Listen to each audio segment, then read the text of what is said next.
Mainly limitations of VVT তে প্রথম point যেটা ডিসকাস করবো সেটা হচ্ছে যে এই যে দাদা, ক্লাস, হ্যাঁ একটা বলো। কোশ্চেন রয়েছে। না, বলছি যে মানে যে এই যে দুটো ক্যাটাগরিতে ভাগ করা হলো, মানে এটা কি মানে অ্যানায়ন যেটা বেশি স্টেবল সেটা কম মানে ইয়েটা মানে উইক হবে, এরকম কোনো ব্যাপার রয়েছে নাকি? ওইটাই আমি ফার্স্ট পয়েন্টে বলতে চাইছি, যে এরকম কোনো লজিক ভ্যালেন্স বন্ড থিওরি দিতে পারেনি যেটা দিয়ে স্ট্রং ফিল্ড এবং উইক ফিল্ড আমরা ক্লাসিফাই করতে পারি।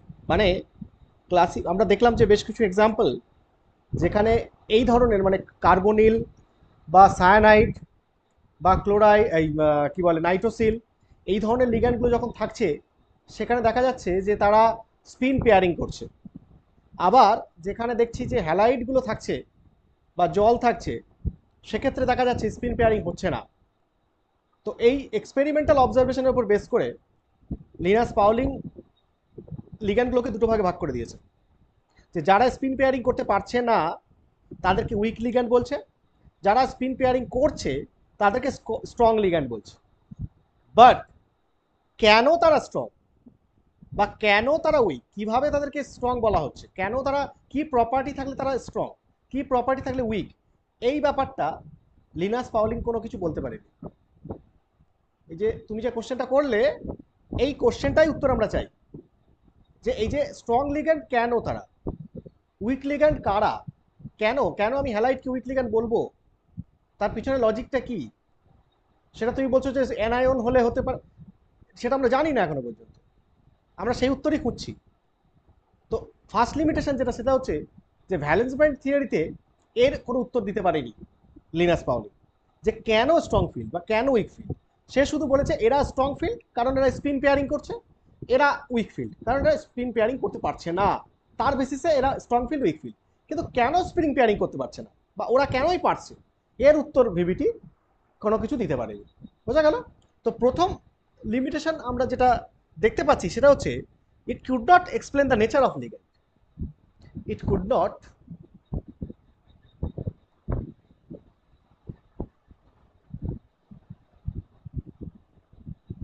explain the nature of ligand.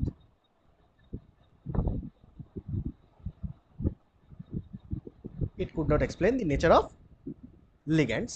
That is which ligand is strong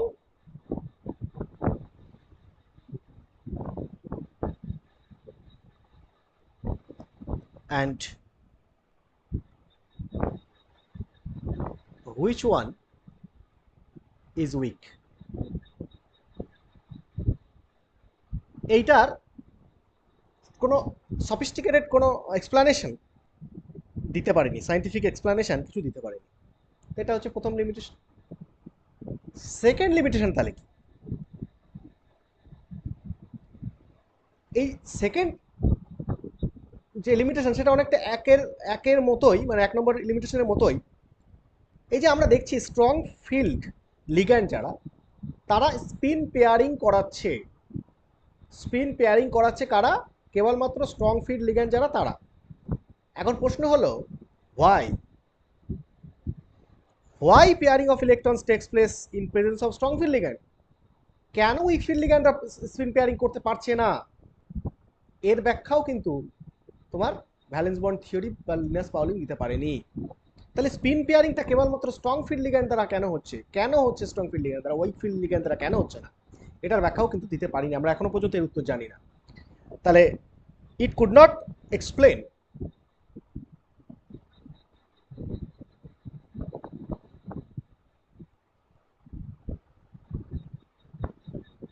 it could not explain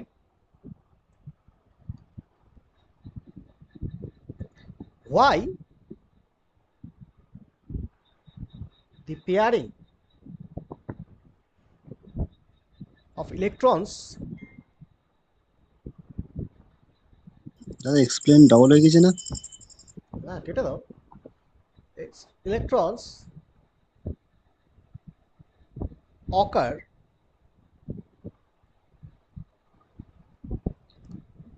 in presence of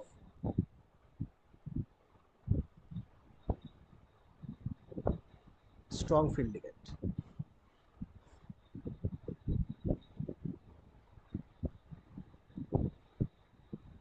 strong field ligands, এটার উত্তরও আমরা এখনো পাইনি।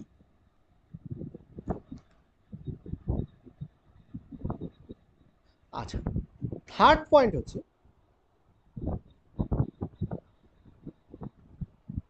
আমরা যদি কপার, হ্যাঁ, কপার এর কম্পাউন্ডগুলো দেখি, কপারের কম্পাউন্ডগুলো দেখি বা ক্রোমিয়ামের কম্পাউন্ডগুলো দেখি, দেখব যে এই কম্পাউন্ডগুলো মেনলি অক্টাহেড্রাল জিওমেট্রি করতে চায় না, বিশেষ করে copper.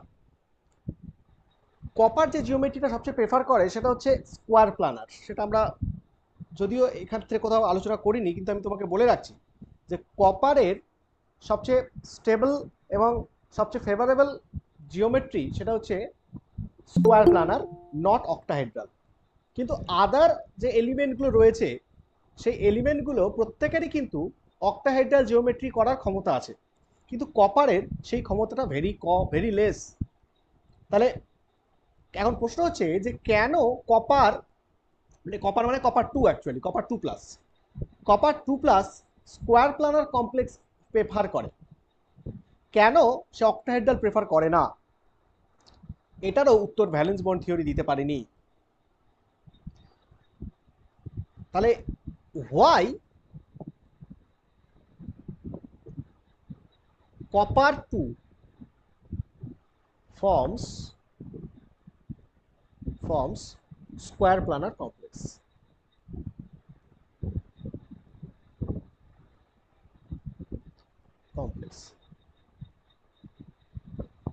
VBT does not explain it.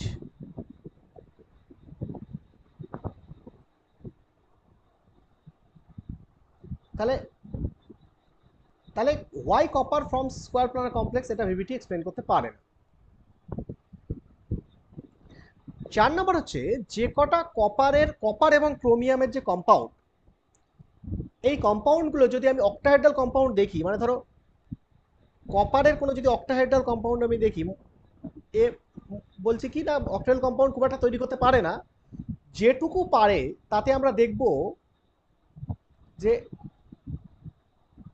কপারের যে অক্টাহেড্রাল কম্পাউন্ডগুলো হয়, মানে ধরো এগুলোকে আমি যদি এল বলি লিগ্যান্ড, তাহলে 6টা লিগ্যান্ড মানে অক্টাহেড্রাল।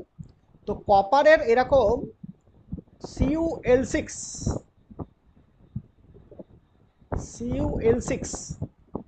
এই ধরনের কম্পাউন্ড যদি আমরা দেখি, তাহলে দেখা যাবে মানে কপার টু থাকবে এখানে। ধরো এখানে এলগুলো যদি লিগ্যান্ড নিউট্রাল হয় তাহলে ধরো কপার টু প্লাস, তাহলে এটা দেখা যাবে যে এই যে এর মধ্যে এই যে বন্ড, এই দুটো বন্ড এরা একে অপরের ট্রান্সে আছে, এবং এইটাকে যদি আমরা ট্রান্স অ্যাক্সিয়াল বন্ড বলি, তো দেখা যাবে এই ট্রান্স অ্যাক্সিয়াল বন্ড দুটো লম্বা হয়, এবং সিসে যারা আছে, সিসে যে চারটে আছে এই চারটে হচ্ছে শর্ট হয়। কিন্তু দেখো সবকটাই কিন্তু সিইউএল বন্ড, কপার লিগ্যান্ড বন্ড, সবকটা লিগ্যান্ড সেম, অথচ দুটো ট্রান্স লিগ্যান্ড তারা একটু লম্বা হয় আর চারটে শর্টার হয়। কিন্তু এটা হওয়ার দরকার ছিল না, এটা হওয়ার কথা ছিল না, 6টাই সমান হওয়ার কথা, একই রকম হওয়ার কথা। কিন্তু কেন হলো এরকম? দুটো বন্ড লম্বা কেন হলো আর চারটে বন্ড শর্ট হলো কেন, যদিও সবকটা লিগ্যান্ড সেম, একই এনভায়রনমেন্টে আছে? তাহলে এই রকম দ্বৈত প্রপার্টি কেন দেখাচ্ছে? এই এই এই অ্যান্সারটাও আমরা ভিবিটি থেকে পাই না। তাহলে আমরা এখানে বলতে পারি যে trans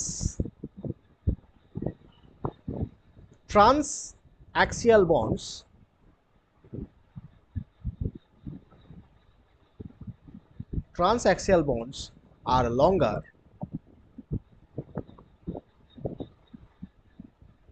than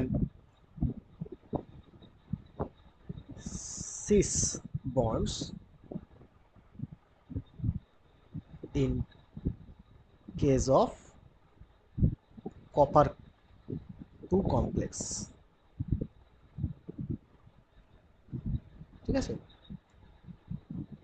VVT does not explain it. ওকে, ঠিক আছে।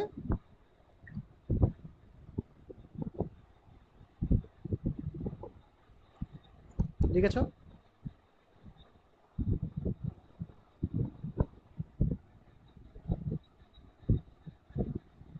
5 নম্বর,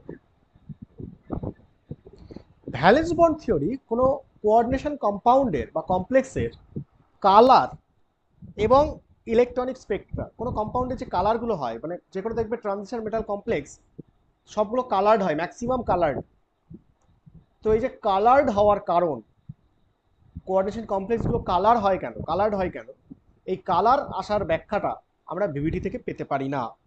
তার মানে কোঅর্ডিনেশন কমপ্লেক্সের কালার এবং ইলেকট্রনিক স্পেকট্রা আমরা ভিভিটি থেকে জানতে পারি না এর explanation.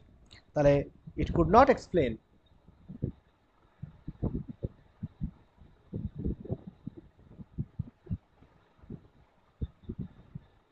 it could not explain the color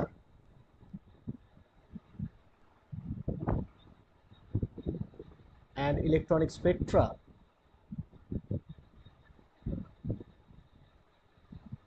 of coordination complex.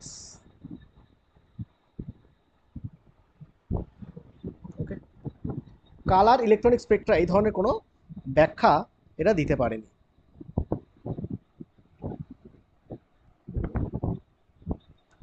তারপর সিক্সথ এবং লাস্ট পয়েন্ট আমরা লিখব যে এই কোঅর্ডিনেশন কমপ্লেক্সগুলো হয়, এরা হচ্ছে কিছু কেমিক্যাল রিয়াকশনে পার্টিসিপেট করে, যেমন substitution reaction, nucleophilic substitution reaction. সেখানে আমরা ডিসোসিয়েটিভ, অ্যাসোসিয়েটিভ এই রিয়াকশনগুলো পড়বো, এটা সিক্স সেমিস্টারে পড়বো, লাস্ট সেমিস্টারে, যে রিয়াকশন মেকানিজম, হ্যাঁ, অফ ইনঅর্গানিক কেমিস্ট্রি, সেটা এইবারই তোমাদের সিলেবাসে প্রথম ইনক্লুড হয়েছে, মানে সিবিসিএসে, আগে এটা মাস্টার ডিগ্রিতে ছিল। তো এবং নেট নেট পরীক্ষার জন্য, নেট বা গেট পরীক্ষার জন্য তো ভীষণভাবে ওই চ্যাপ্টারটা ইম্পর্টেন্ট, যদিও জ্যামে নেই। তো ওই চ্যাপ্টারটা আমরা সিক্স সেমিস্টারের শেষের দিকে গিয়ে পড়বো আর কি। তো বেশ ভালো। তো ওই জিনিসটা যেটা হচ্ছে যে কোঅর্ডিনেশন কমপ্লেক্সগুলো যে রিয়াক্টিভিটি, তারা যে বিভিন্ন সাবস্টিটিউশন রিয়াকশনে যায়, এই রিয়াকশন মেকানিজমের রেট বা কাইনেটিক্স, সেটা আমরা কোনো ভিভিটি থেকে এই ধরনের কোনো কিছু আমরা পাইনি বা কোনো ব্যাখ্যা আমরা পাই না।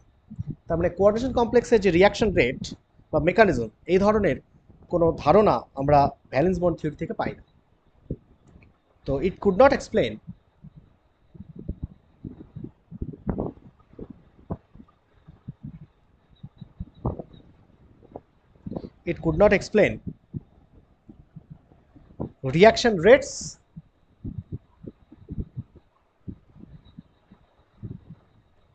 reaction rates and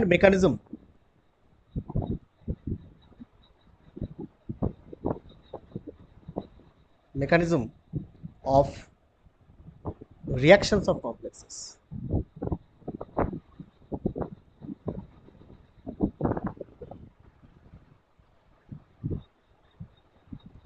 It could not explain the reaction rates and mechanism of reactions of complexes. এটা আমরা ভিভিটি থেকে পেলাম না। বোঝা গেল? বলো। তাহলে এই পর্যন্ত আরেকটা আমরা লাস্টে একটু লিখে দিই, মানে এর লিমিটেশনস অনেক আছে, সবগুলো আমাদের লেখা প্রয়োজন হয় না, আমরা মেন কয়েকটা লিমিটেশনই লিখলাম। যেমন এরপরে সব আলোচনা করবো আমরা, তবু আমি লিখছি। ধরো কোবাল্ট 2+, হ্যাঁ, এই কোবাল্ট 2+ আয়নটা অক্টাহাইড্রাল এবং টেট্রাহাইড্রাল দুটো জিওমেট্রি তৈরি করতে পারে, মানে দুটো জিওমেট্রি কমপ্লেক্সই তৈরি করতে পারে। Cobalt 2+ can form octahedral and tetrahedral complexes.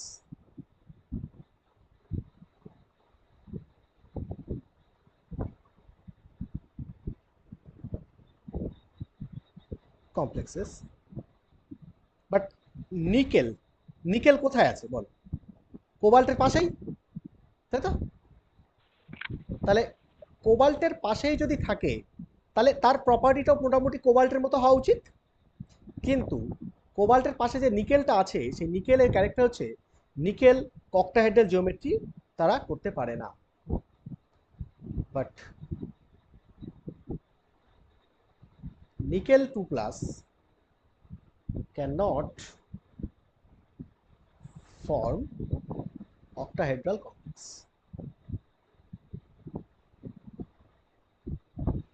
Octahedral nickel to form cannot form octahedral complex.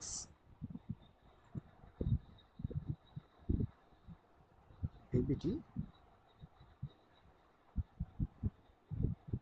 does not explain it. লিখেছো?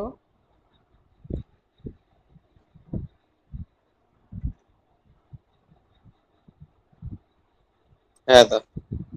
তাহলে এই হলো আমাদের total limitations of valence bond theory, যেগুলো আমরা ভ্যালেন্স বন্ড থিওরি থেকে যে ব্যাখ্যাগুলো সেগুলো আমরা পাই না।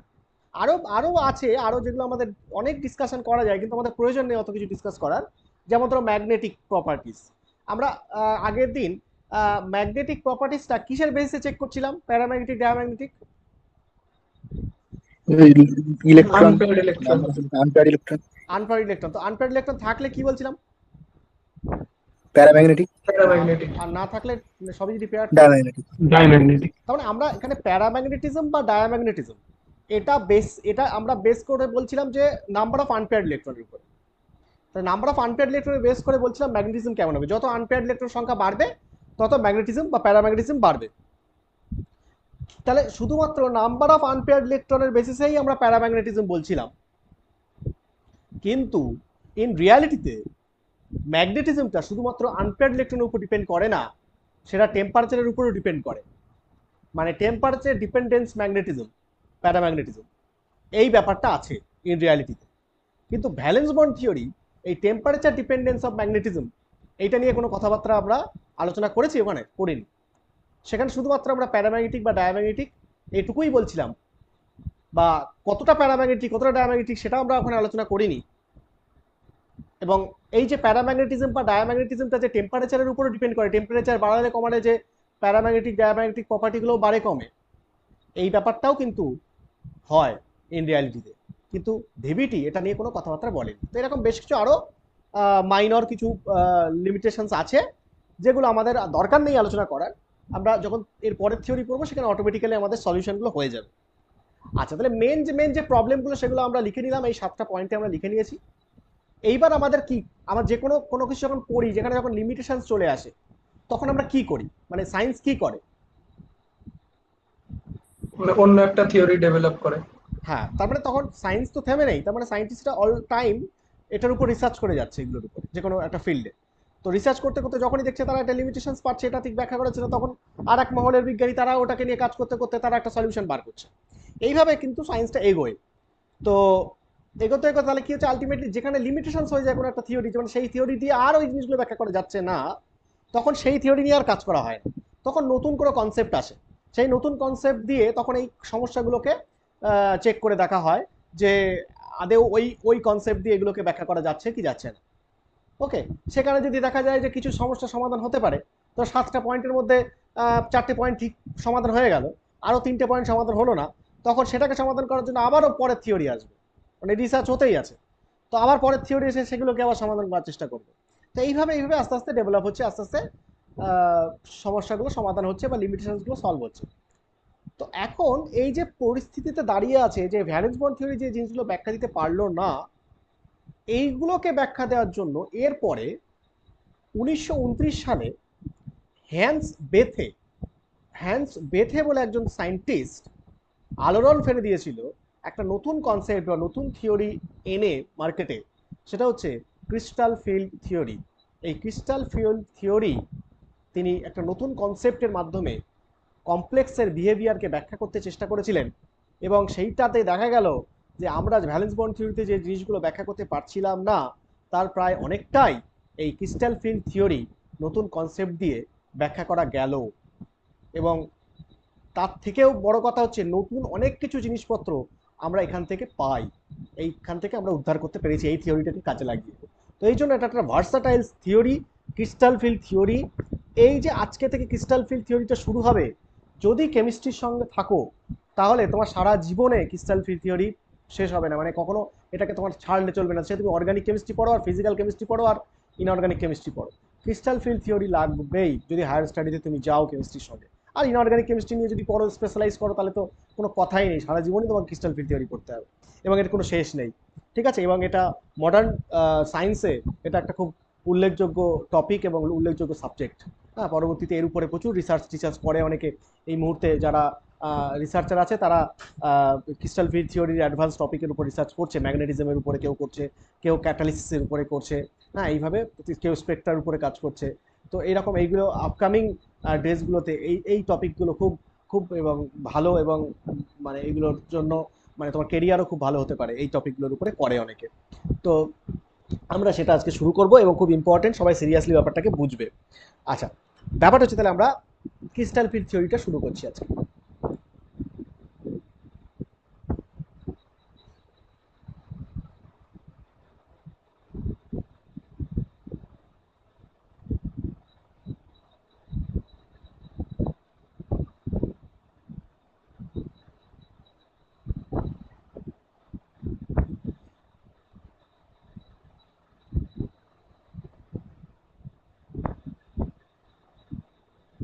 ক্রিস্টাল ফিল্ড থিওরি, যেটাকে আমরা সংক্ষেপে বলছি CFT।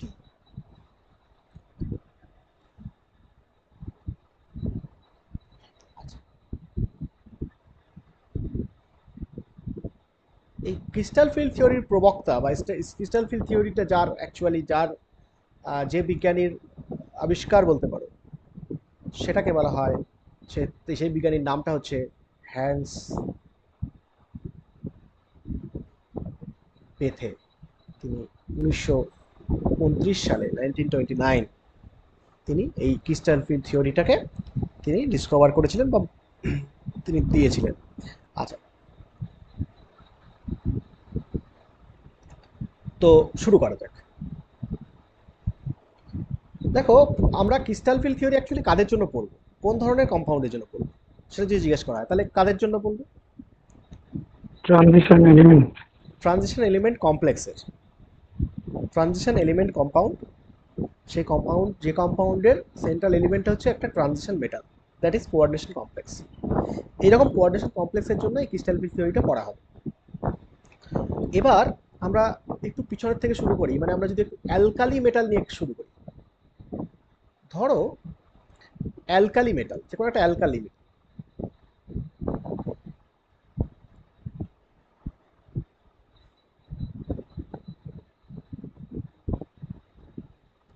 অ্যালকালি মেটাল তার জেনারেল ইলেকট্রনিক কনফিগারেশন যদি আমি লিখি তাহলে সেটা কি?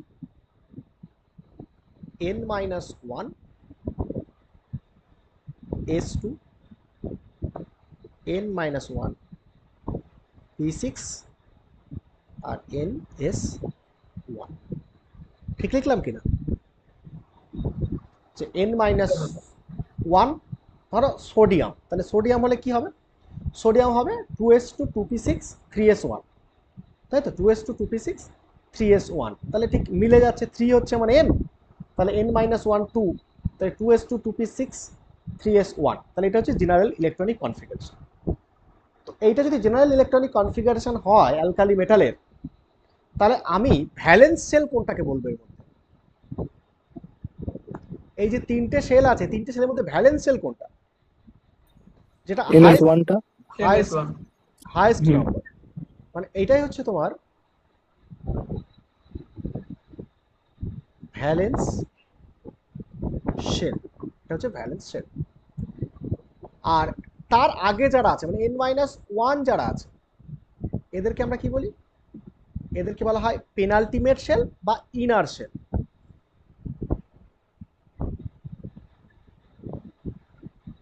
Inner shell. তাহলে আমরা সবসময় যে কোনো একটা ইলেকট্রনিক কনফিগারেশনকে দুটো ভাগে ভাগ করতে পারি। একটা হচ্ছে NS1 বা NS1 বলছি, একটা হচ্ছে nth শেল মানে যেটা ভ্যালেন্স শেল, আর তার আগে যারা আছে সবাই হচ্ছে ইনার শেল, ভিতরের শেল। তার মানে যে কোনো একটা ইলেকট্রনিক কনফিগারেশন দুটো ভাগে ভাগ করা যায়, ভ্যালেন্স শেল এবং ইনার শেল। এবার আমরা যদি অ্যালকালি মেটাল দেখি, তাহলে অ্যালকালি মেটালের ইনার শেলে যারা আছে কোন কোন সাবশেল আছে না, এস সাবশেল আছে আর পি সাবশেল আছে। তো এখন যদি তোমাকে বলা হয় যে এস সাবশেল আর পি সাবশেল এরা কি ডিফিউজড নাকি লেস ডিফিউজড, কি বলবে?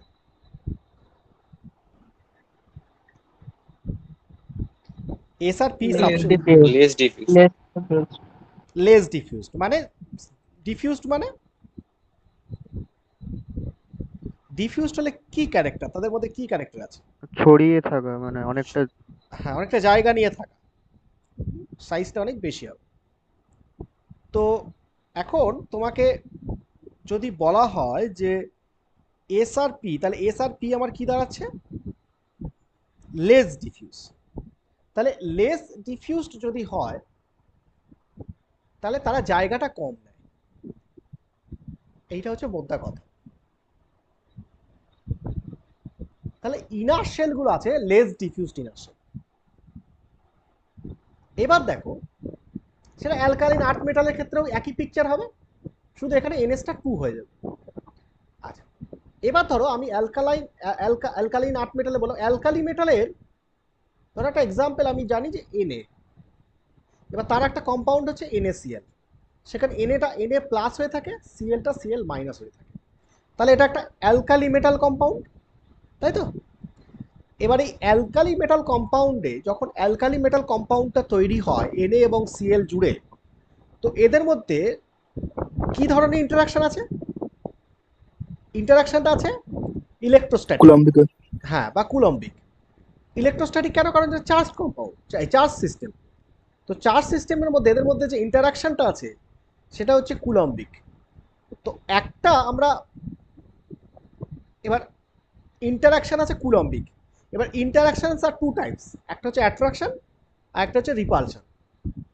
তো এখানে এদের মধ্যে যে অ্যাট্রাকশনটা আছে সেটা হচ্ছে কি, জাস্ট কুলম্বিক অ্যাট্রাকশন। তার মানে ইলেকট্রোস্ট্যাটিক অ্যাট্রাকশন একটা আছে,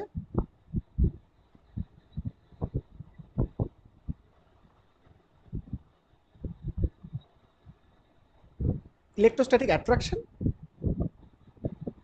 যেটা দুটো অপোজিট চার্জের মধ্যে সবসময় হচ্ছে, এবং তার এই attractive force that is proportional to কি হবে, আমরা কুলম্বস ল থেকে জানি, দুটো আয়নের চার্জ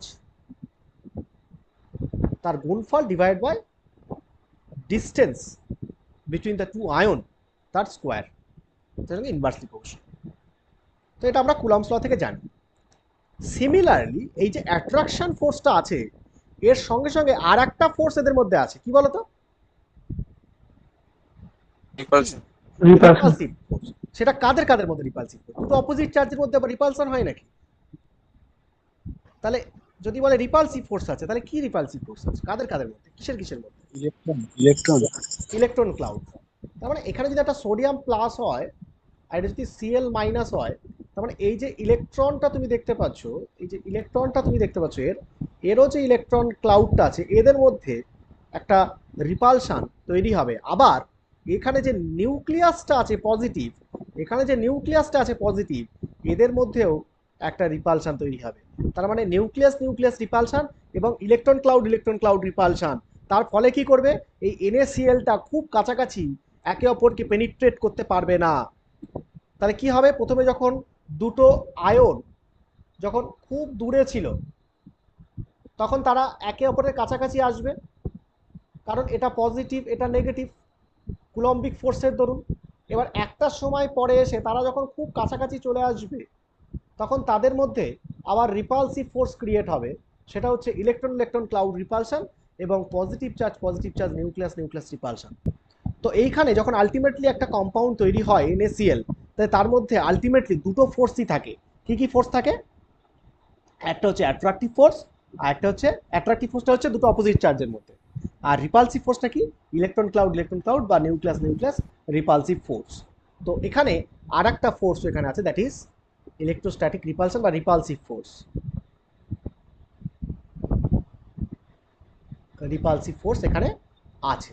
সেই রিপালসিভ ফোর্সটাকে আমি যদি এফ ড্যাশ বলি, তাহলে এফ ড্যাশটা আমরা পড়েছিলাম, এই এফ ড্যাশের মানটা কত হয়, কোথায় পড়েছিলাম, এটা নিয়ে আমরা ডিসকাস করেছি যে দুটো মানে আয়নিক ক্রিস্টালের মধ্যে যে রিপালসিভ ফোর্স হয়, সেই রিপালসিভ ফোর্সের ইকুয়েশনটা কত মনে আছে কারোর? Anybody? Z square by R. No, Z square by R তো সে তো কুলম্বিক ফোর্স হয়ে গেল, attractive force, Q1 Q2 I R square যেটা বলছি। এক্ষেত্রে রিপালসিভ ফোর্সটা কি হবে? রিপালসিভ ফোর্স কোথায় আলোচনা করেছিলাম সেটা বলো দেখি আগে। এই বন্ডল্যান্ড ইকুয়েশন। বন্ডল্যান্ড ইকুয়েশন মানে আয়নিক বন্ডিং এ পড়েছিলাম। তো সেই বন্ডল্যান্ড ইকুয়েশনে আমরা রিপালসিভ ফোর্সের যে প্যারামিটারটা আমরা লিখেছিলাম, সেখানে মনে আছে এই F dash repulsive force equal to B by R to the power n. যাদের মনে নেই তারা খাতা খুলে একটু দেখে নেবে যে B by R to the power n, এটাকে আমরা রিপালসিভ ফোর্স বলেছিলাম। যে এনটাকে আমরা কি বলেছিলাম? Bond exponent. এটা ইলেকট্রনিক কনফিগারেশনের উপর ডিপেন্ড করে, মনে আছে? আমরা সেখানে ভেঙে ভেঙে পড়েও ছিলাম যে এন কি করে বার করতে হয় বন্ডল্যান্ড ইকুয়েশনের ওইখানে। ঠিক আছে, ওকে। হ্যাঁ দাদা। আচ্ছা, তাহলে একটা NaCl ক্রিস্টাল যখন তৈরি হয়, সেই NaCl ক্রিস্টালের মধ্যে তাহলে দু রকমের ফোর্স থাকে, ইলেকট্রোস্ট্যাটিক অ্যাট্রাকশন এবং রিপালসিভ ফোর্স। দেখো, ইলেকট্রোস্ট্যাটিক অ্যাট্রাকশন তো এখানে বেশ ভালোই হবে, কারণ দুটোই অপোজিট চার্জ আছে। কিন্তু রিপালসিভ ফোর্স, এই রিপালসিভ ফোর্সটা কাদের কাদের মধ্যে হচ্ছে বললাম? Electron cloud. এবার ইলেকট্রনগুলো কিসে থাকে? অরবিটালসে। এখানে অরবিটালস Na+ এর মধ্যে কি আছে, কি আছে? Na+ এর মধ্যে কি আছে অরবিটালস? কি দেখতে পাচ্ছ? NS26 অবধি। NS2 না, N-1s2 N-1 হ্যাঁ হ্যাঁ। এই NS1টা তো থাকছে না, তো সোডিয়াম প্লাস হয়ে যাচ্ছে যখন, তখন NS1টা থাকছে না। তাহলে এখানে ইলেকট্রন ক্লাউড রিপালশন যেটা হচ্ছে, সেটা কিন্তু ওই S সাবশেল আর P সাবশেলের সঙ্গে, তাই তো, ক্লোরিনের।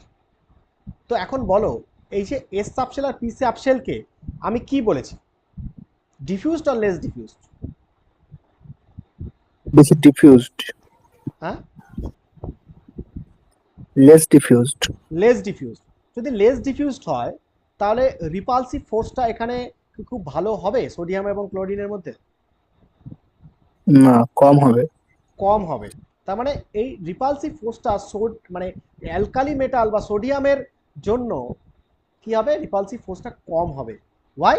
কারণ অ্যালকালি মেটালের মধ্যে যে অরবিটালসগুলো রয়েছে, সেগুলো হচ্ছে S এবং P অরবিটালস, এছাড়া আর কোনো অরবিটালস নেই অ্যালকালি মেটালে। যেহেতু S এবং P অরবিটালগুলো লেস ডিফিউজড, তাই এই রিপালসিভ ফোর্সটা কি হবে? অ্যালকালি মেটালের ক্ষেত্রে কম হবে। তাহলে এখানে মেজর কি আছে? Electrostatic attractive force. তাহলে ইলেকট্রোস্ট্যাটিক অ্যাট্রাকটিভ ফোর্সটা এখানে মেজর রোল প্লে করবে, রিপালসিভ ফোর্সটা এখানে নেগলিজেবল। তাই জন্যই তো NaCl ক্রিস্টালটা খুব টাইট হয়, মানে খুব কম্প্যাক্ট হয়। কারণ কি? এখানে রিপালসিভ ফোর্সটা খুব কম, ইলেকট্রোস্ট্যাটিক অ্যাট্রাকটিভ ফোর্সটা এখানে বেশি। ক্লিয়ার? হ্যাঁ দাদা। ওকে, নেক্সট আমরা এরপরেই তাহলে এইটা কেন আমরা ক্রিস্টাল ফিল্ড থিওরি পড়ছি, অথচ আমরা অ্যালকালি মেটাল কেন নিয়ে আলোচনা করছি? এটার কারণ নিশ্চয়ই আছে। কারণ হচ্ছে আমরা অ্যালকালি মেটাল দিয়ে আমরা জাস্ট একটা ফাউন্ডেশন করলাম, আমরা ভিত দিলাম, শুরু করলাম যে অ্যালকালি মেটালে কি ঘটনা ঘটে, এবার এটার সঙ্গে জাস্ট আমরা কম্পেয়ার করে দেব ট্রানজিশন মেটালে, তাহলেই আমাদের সমস্যার সমাধান হয়ে যাবে। দেখো, এবার in case of transition metal,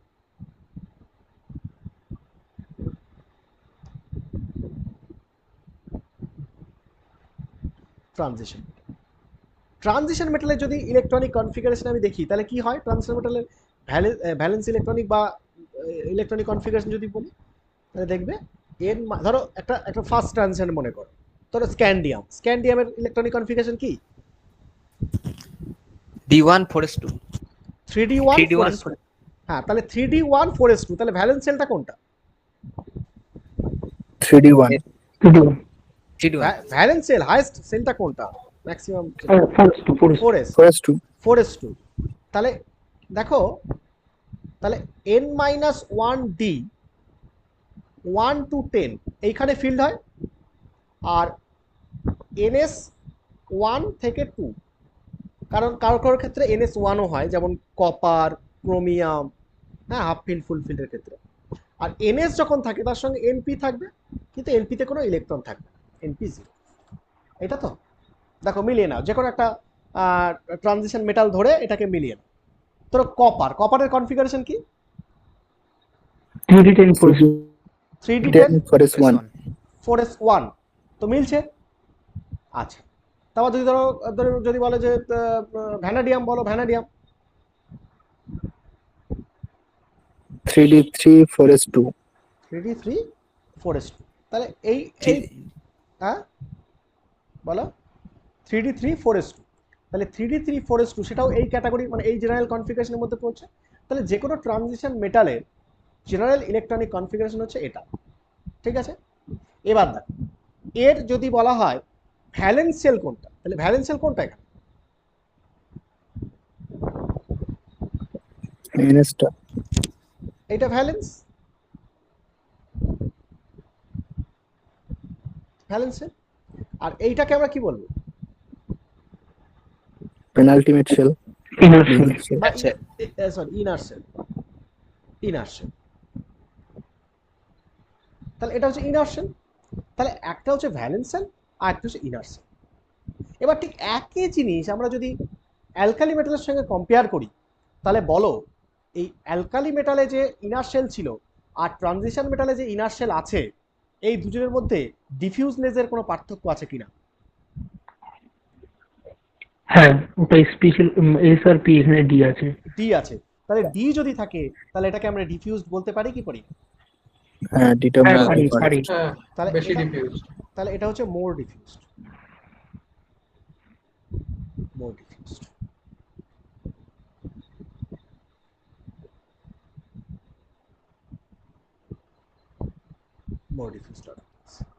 তাহলে দেখো ইনার সেল ট্রানজিশন মেটালের ক্ষেত্রে যেটা আছে সেটা হচ্ছে মোর ডিফিউজড অরবিটালস আছে তো মোর ডিফিউজড অরবিটালস যদি থাকে তাহলে এবার তুমি বলো এই একই জিনিস যদি আমরা সোডিয়াম ক্লোরাইড না নিয়ে আমরা যদি কোনো ট্রানজিশন মেটাল কম্পাউন্ড নিতাম তাহলে ট্রানজিশন মেটাল কম্পাউন্ডে সেই মেটাল আর লিগ্যান্ডের মধ্যে যে ইলেকট্রোস্ট্যাটিক ইন্টারাকশন হ্যাঁ ইলেকট্রোস্ট্যাটিক ইন্টারাকশন এই ইন্টারাকশনে যে রিপালসিভ ফোর্সটা হতো হ্যাঁ সেই রিপালসিভ ফোর্সটা যেটা সেকেন্ড পয়েন্ট আমরা এখানে অ্যালকালি মেটালের ক্ষেত্রে লিখেছি সেই রিপালসিভ ফোর্সটা এখানে অ্যালকালি মেটাল কম্পাউন্ডের থেকে বেশি হতো না কম হতো অনেকটা বেশি হতো। বেশি হতো অনেকটা বেশি হতো তাহলে এখানে রিপালসিভ ফোর্সটা এখানে ইজ টু বি কনসিডার্ড এখানে রিপালসিভ ফোর্সটা কিন্তু এখানে মারাত্মক রকমের হতো কারণ কি কারণ এখানে ইনার শেল যেটা আছে সেটা কিন্তু ডিফিউজড শেল আছে ওকে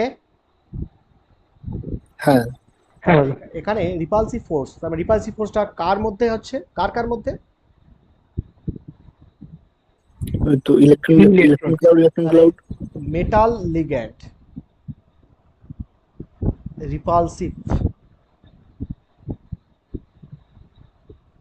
force is highly considerable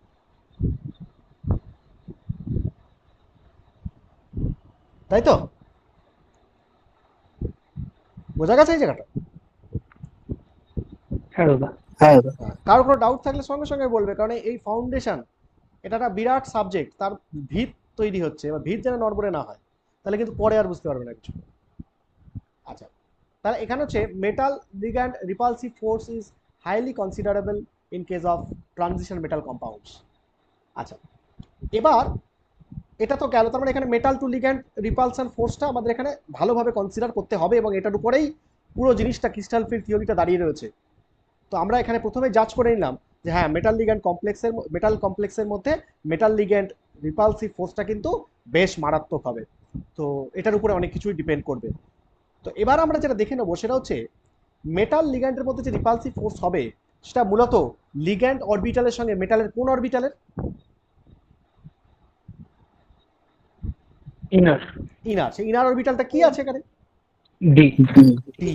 আচ্ছা, ডি অরবিটালস এর সঙ্গে, মেটালের ডি অরবিটালস এর সঙ্গে লিগ্যান্ড অরবিটাল, মানে এখানে রিপালশনটা যেটা হবে সেটা হচ্ছে মেটাল ডি ভার্সেস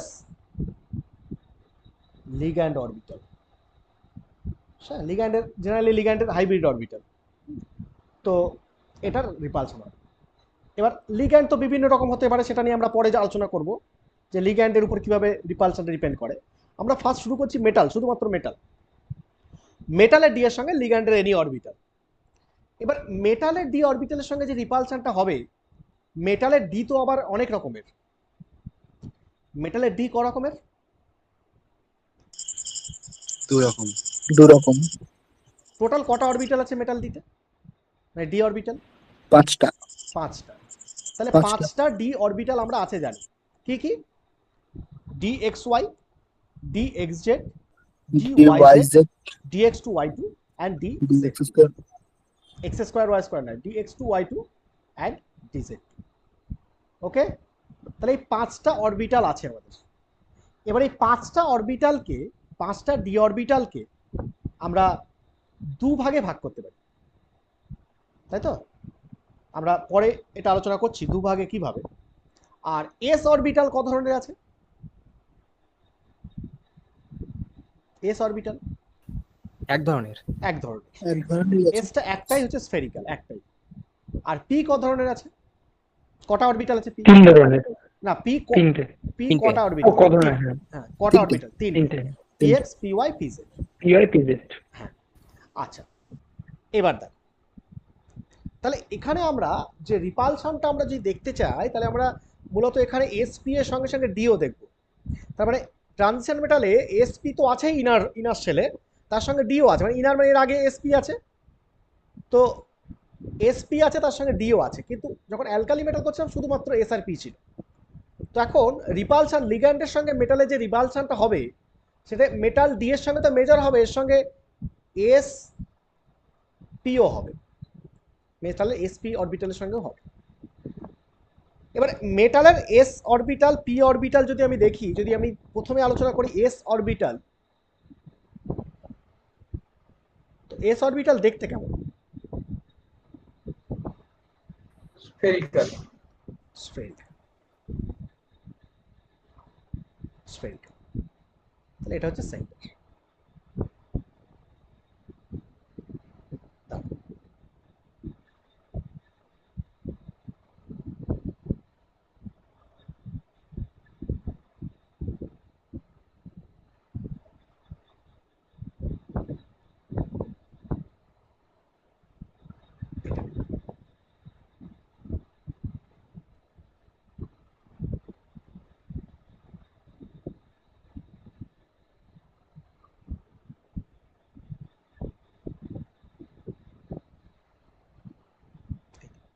ঠিক আছে, এবার এর 6টা যে ডাইরেকশন হয়, মানে 3টে ডাইরেকশন এবং 6টা টোটাল সাইড, এটা হচ্ছে, এটা প্লাস এক্স যদি হয়, এটা মাইনাস এক্স, এটা প্লাস জেড যদি হয়, এদিকটা মাইনাস জেড, এদিকটা যদি প্লাস ওয়াই হয়, এদিকটা মাইনাস ওয়াই। ওকে, এবার দেখো, এই যদি হয় এস সাবশেল, এস অরবিটাল, এবার এই 6টা সাইড আছে টোটাল, 3টে অ্যাক্সিস তার 6টা সাইড টোটাল। এবার 6 দিক থেকে যদি 6টা লিগ্যান্ড আসে,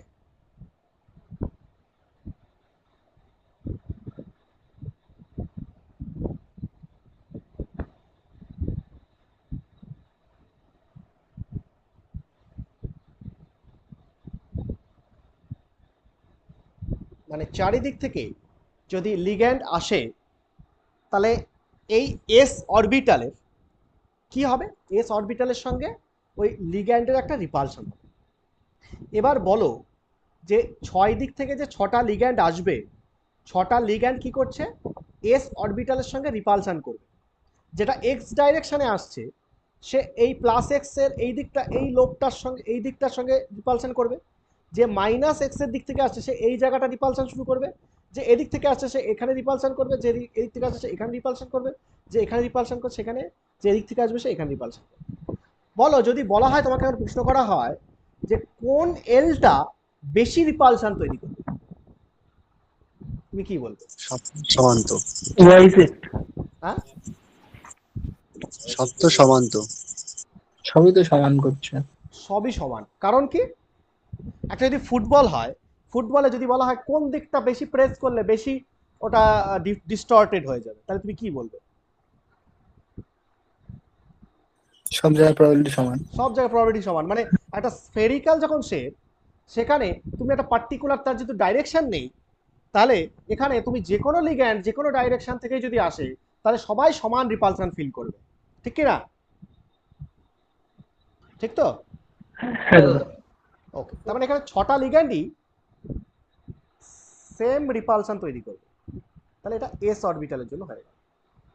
এটা মাথায় রাখো, হ্যাঁ, পরে আমি লিখছি। আচ্ছা, তাহলে বা আমি লিখেই দিই এখানে অল লিগ্যান্ডস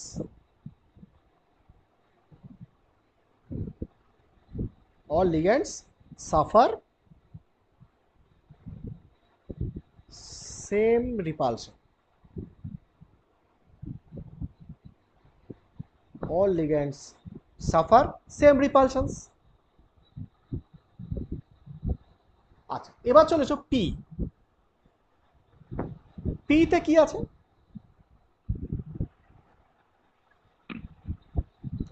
পিএক্স পিওয়াই পিজেড। হ্যাঁ,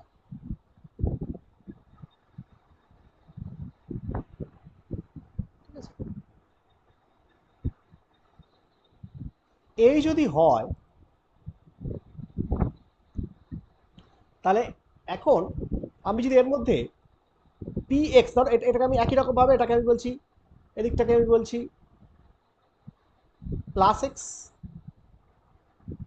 এদিকটা মাইনাস এক্স, এদিকটা প্লাস ওয়াই, এদিকটা মাইনাস ওয়াই, এদিকটা প্লাস জেড, এদিকটা মাইনাস জেড। তাহলে এই যে 6টা ডাইরেকশন হলো, 6টা দিক হলো, তাহলে এখন তোমার এই যে পি অরবিটালটা আমি আঁকলাম এটার নাম কি? পিএক্স। পিএক্স।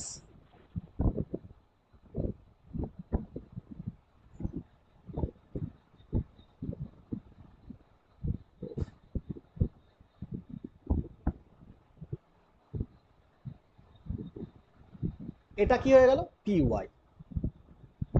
আর একই রকম ভাবে এটা কি হয়ে গেল?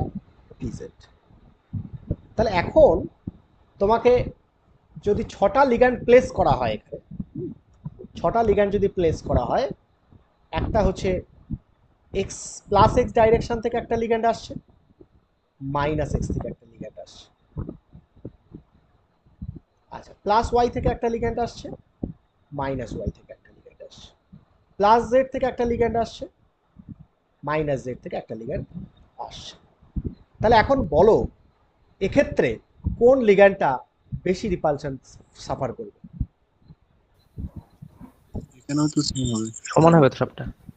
কারণ কি, প্রত্যেকটা লিগ্যান্ডের সামনেই একটা করে লোব আছে, দেখো প্রত্যেকটা লিগ্যান্ডের সামনেই একটা করে লোব আছে, এবং প্রত্যেকটা লোবই তো একই। পিএক্স এর যে লোব যেরকম হয়, পি ওয়াই এর লোবও তো ঠিক একই সাইজ শেপ হয়, পি জেড এরও সাইজ শেপ অফ লোব একই। তাহলে এই যে লোবগুলো, এই যে 6টা লোব হয়েছে, এই 6টা লোব কি আলাদা? এটা তো একটা মেটালেরই, এবং একই একই প্ল্যাটফর্মের, মানে এনএস যদি হয় এনএস এনপি, যদি হয় এনপিএক্স এনপিওয়াই এনপিজেড, এনপিএক্স এনপিওয়াই এনপিজেড, তাহলে সবারই কি সাইড শেপ কি হবে? সেম হবে না? তাহলে সবই যদি একই রকম লোব হয় দেখতে, তাহলে 6টা লোবই যদি একই রকম দেখতে হয়, তাহলে এখন 6টা লিগ্যান্ড এই 6টা লোবের সঙ্গে রিপালশন যদি কম্পেয়ার করা হয়, তাহলে সবগুলো ক্ষেত্রে কি হবে? একই রকম রিপালশন ফিল করবে। তার মানে এই পি অরবিটালসের ক্ষেত্রে যদি আমি কনসিডার করি, তাহলে এক্ষেত্রেও এস অরবিটালসের মতোই লিগ্যান্ডগুলো সেম রিপালশন সাফার করবে। তার মানে এই এলটা এই লোবের সঙ্গে যতটা রিপালশন করবে, এই এলটা ততটাই করবে এই এলটা ততটাই করবে, এই এলটা ততটাই করবে, এই এলটা ততটাই করবে, এই এলটা ততটাই করবে। তাহলে সবার রিপালশনটা সেম হবে। তাহলে আমরা এখানে বলতে পারি কি, যে all ligands suffer same repulsions. Clear? হ্যাঁ দাদা। দাদা বলো এই পর্যন্ত, এই জায়গাটা কারোর কোনো ডাউট থাকলে বলো। না, আমি বলছি একটা কথা, হুম, যে ওই লিগ্যান্ড গুলো ধরুন যে কোনো একটা চার্জ বিশিষ্ট, ঠিক আছে? এবার সবগুলো একই লিগ্যান্ড।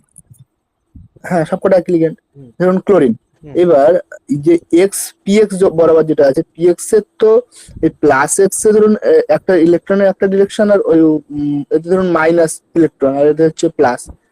তো সেই চার্জটা কি একই হবে? এই লোবে repulsion টা তখন একই লোবে হবে? যে প্লাস মাইনাসটা থাকে ওটা হচ্ছে কোনো চার্জ নয়, ওটা হচ্ছে যে এগুলো তো একটা ওয়েভ, ওয়েভের পজিটিভ অ্যামপ্লিটিউড আর negative amplitude.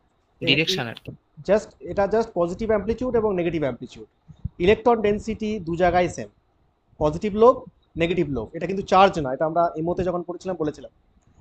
P orbital D অরবিটালে যে প্লাস মাইনাস চার্জগুলো আমরা লিখি লোবের মধ্যে, সেগুলো কিন্তু চার্জ না। এই plus minus charge, plus minus সাইনগুলো, এগুলো হচ্ছে জাস্ট ওর যে ওয়েভ ফাংশন আছে সেই ওয়েভ ফাংশনের পজিটিভ অ্যামপ্লিটিউড এবং নেগেটিভ অ্যামপ্লিটিউড। বোঝা গেল? এটা তো ক্লিয়ার থাকার কথাই কোয়ান্টাম মেকানিক্সে। তো ব্যাপার হচ্ছে যে তার মানে এখানে তোমার ইলেকট্রন ডেন্সিটি যদি বলো, তাহলে সে পজিটিভ লোব বলো আর নেগেটিভ লোব বলো, এটা পজিটিভ এটা নেগেটিভ। তো ইলেকট্রন ডেন্সিটি এখানেও যা আছে এখানেও তাই আছে। তাহলে এখানে যে লিগ্যান্ডটা রিপালশন তৈরি করবে, এখানেও লিগ্যান্ডটা একই রিপালশন তৈরি করবে। ইলেকট্রন ডেন্সিটি তো সেম। বুঝতে পেরেছো? হ্যাঁ, ঠিক আছে। আচ্ছা, এবার তাহলে এস আর পি এর ক্ষেত্রে আমরা যেটা কনক্লুড করলাম সেটা হচ্ছে যে এস আর পি সাবশেলের ক্ষেত্রে, এস আর পি অরবিটালের ক্ষেত্রে তারা লিগ্যান্ডের সঙ্গে প্রত্যেকটা দিক থেকে একই রকম রিপালশন ফিল করে। আচ্ছা, এখানে এখানে মাথায় হেডিং দাও পি অরবিটালস।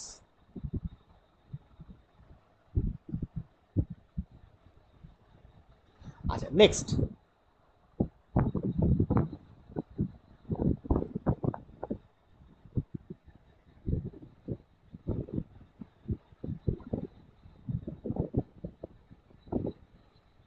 D orbitals.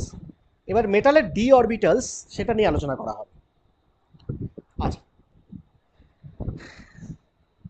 আচ্ছা, এই চ্যাপ্টারের নোট দেবো বলেছিলাম না, বলিনি? দেবে না বললে তো। নোট দেবেন না বললেন তো? হ্যাঁ, তাহলে সেই হিসেবে চেষ্টা করবেন বলে। চেষ্টাও করবো না আমি। চেষ্টা আবার কি, আমি চেষ্টা করবো কেন? আরে করুন। এর কোনো নোট হয় না। নোট দেওয়া মানে গর্ধবের কাজ হবে। আচ্ছা,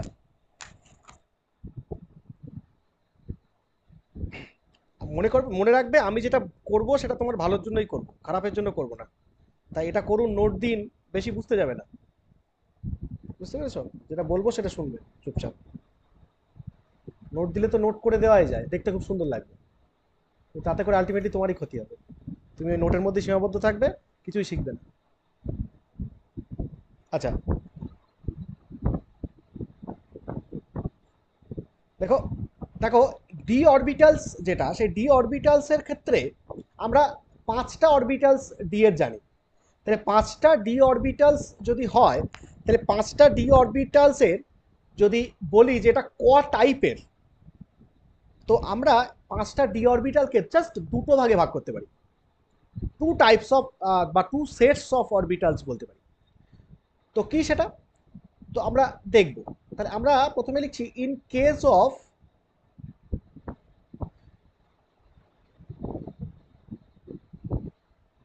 d orbitals there are two sets of orbitals.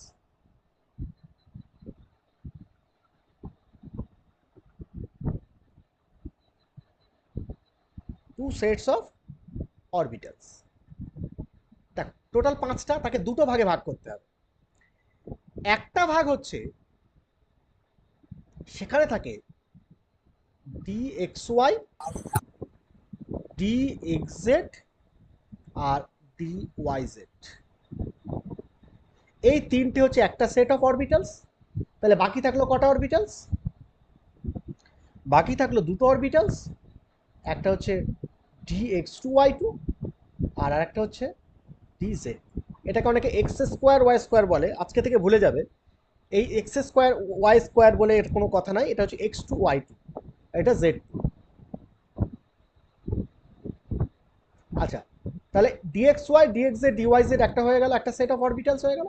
R dx2y2 R dz। আচ্ছা, এখন তুমি প্রশ্ন করতে পারো, আচ্ছা কেন আমরা ডি অরবিটালসকে দুটো ভাগে ভাগ করলাম, এটা কিসের বেসিসে? নিশ্চয়ই তো কারণ আছে। আমরা দুটো ভাগে, এই যে দুটো ভাগে, এদেরকে এই ভাগে রাখলাম, এদেরকে এই ভাগে রাখলাম, এটা কেন? সেটা হচ্ছে ক্যানারের উপরে। এই যে তিনটে অরবিটালসকে তুমি দেখতে পাচ্ছ, এটা হচ্ছে একই প্রকৃতির। তার মানে হচ্ছে এদের যে লোবগুলো আছে, এই লোবগুলো ইন বিটুইন দ্য অ্যাক্সিস আছে।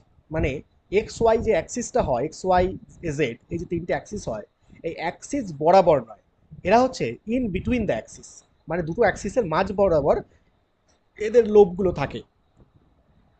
তাই এদেরকে একটা ক্যাটাগরির মধ্যে ফেলা হয়েছে। আচ্ছা, যদি হলো পি অরবিটালস গুলো কি অ্যালং দ্য অ্যাক্সিস অরবিটাল নাকি in between the Axis orbital? Along.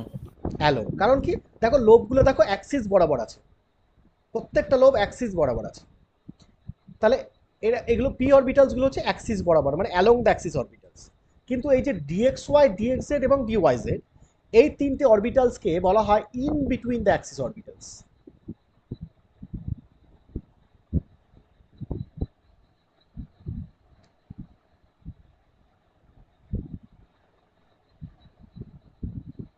In between the axis orbitals. আচ্ছা, এরপরে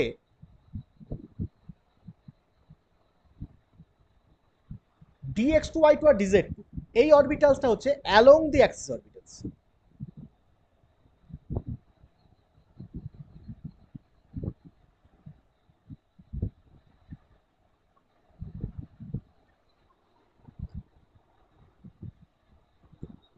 ঠিক আছে?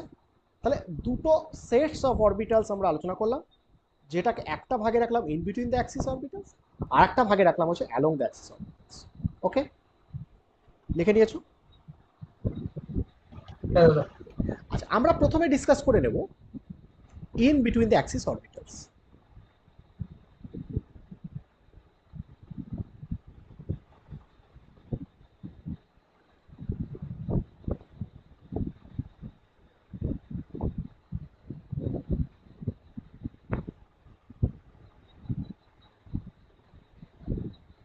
In between the axis orbitals, heading দাও।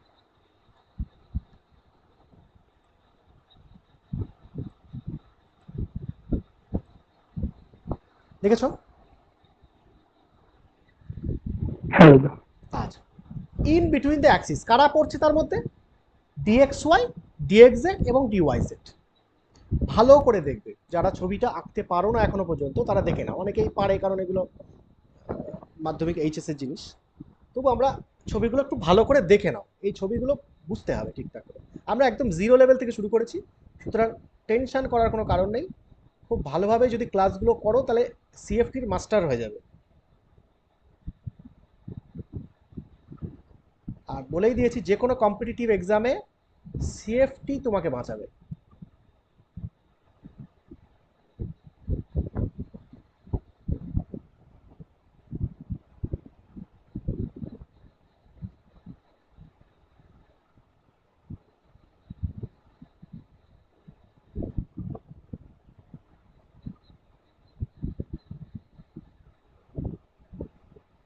আচ্ছা, এটা জেড অ্যাক্সিস দেওয়ার দরকার নেই, আমরা দুটো অ্যাক্সিস দিয়েই করতে পারবো।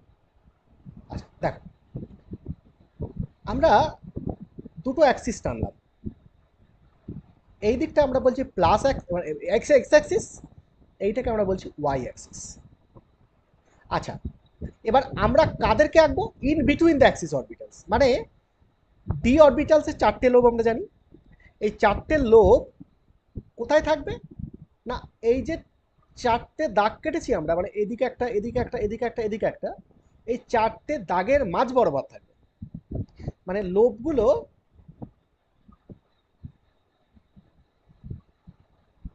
এই একটা থাকবে,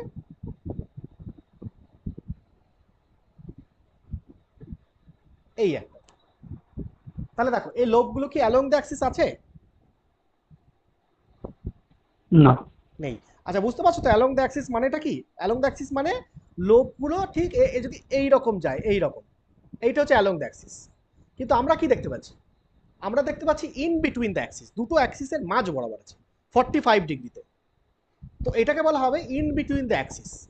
এবার এই লোবগুলো সবগুলো দেখো ইন বিটুইন দ্য অ্যাক্সিস আছে, তাই জন্য এই অরবিটাল যেটা তৈরি হবে, এই চারটে লোব দিয়ে যে ডি অরবিটালটা তৈরি হবে, তাকে আমরা ইন বিটুইন দ্য অ্যাক্সিস অরবিটালসের মধ্যে ফেলবো।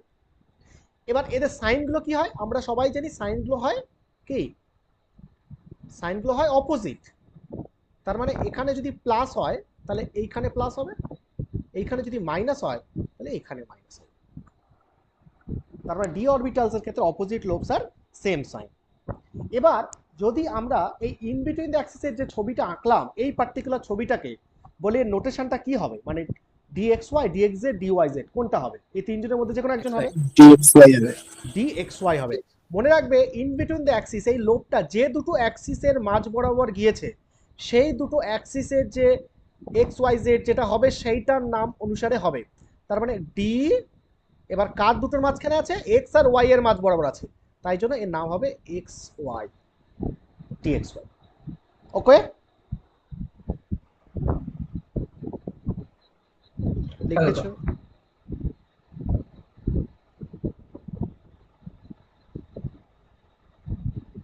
এবার দেখো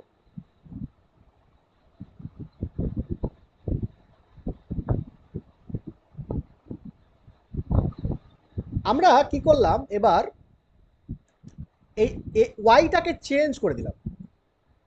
ওয়াইটাকে চেঞ্জ করে এটাকে আমি জেড করে দিলাম। তাহলে এই যে ছবিটা হলো, এই ছবিটাও ইন বিটুইন দ্য অ্যাক্সিসই হলো, কিন্তু এর নামটা কি হবে? ডিএক্সজেড। ডি এক্স জেড, কারণ এটা এক্স আর জেড এর সঙ্গে জেড এর মাঝখানে আছে। দেখে নাও। সিমিলারলি আমি এরপর পর রেখে দিচ্ছি, খুবই সহজ।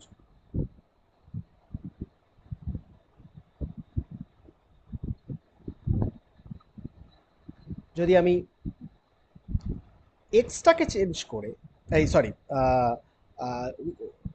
জেড এক্স হয়ে গিয়েছে, এক্স ওয়াই হয়ে গিয়েছে, তাহলে আমাদের এবার ওয়াই জেড চাই।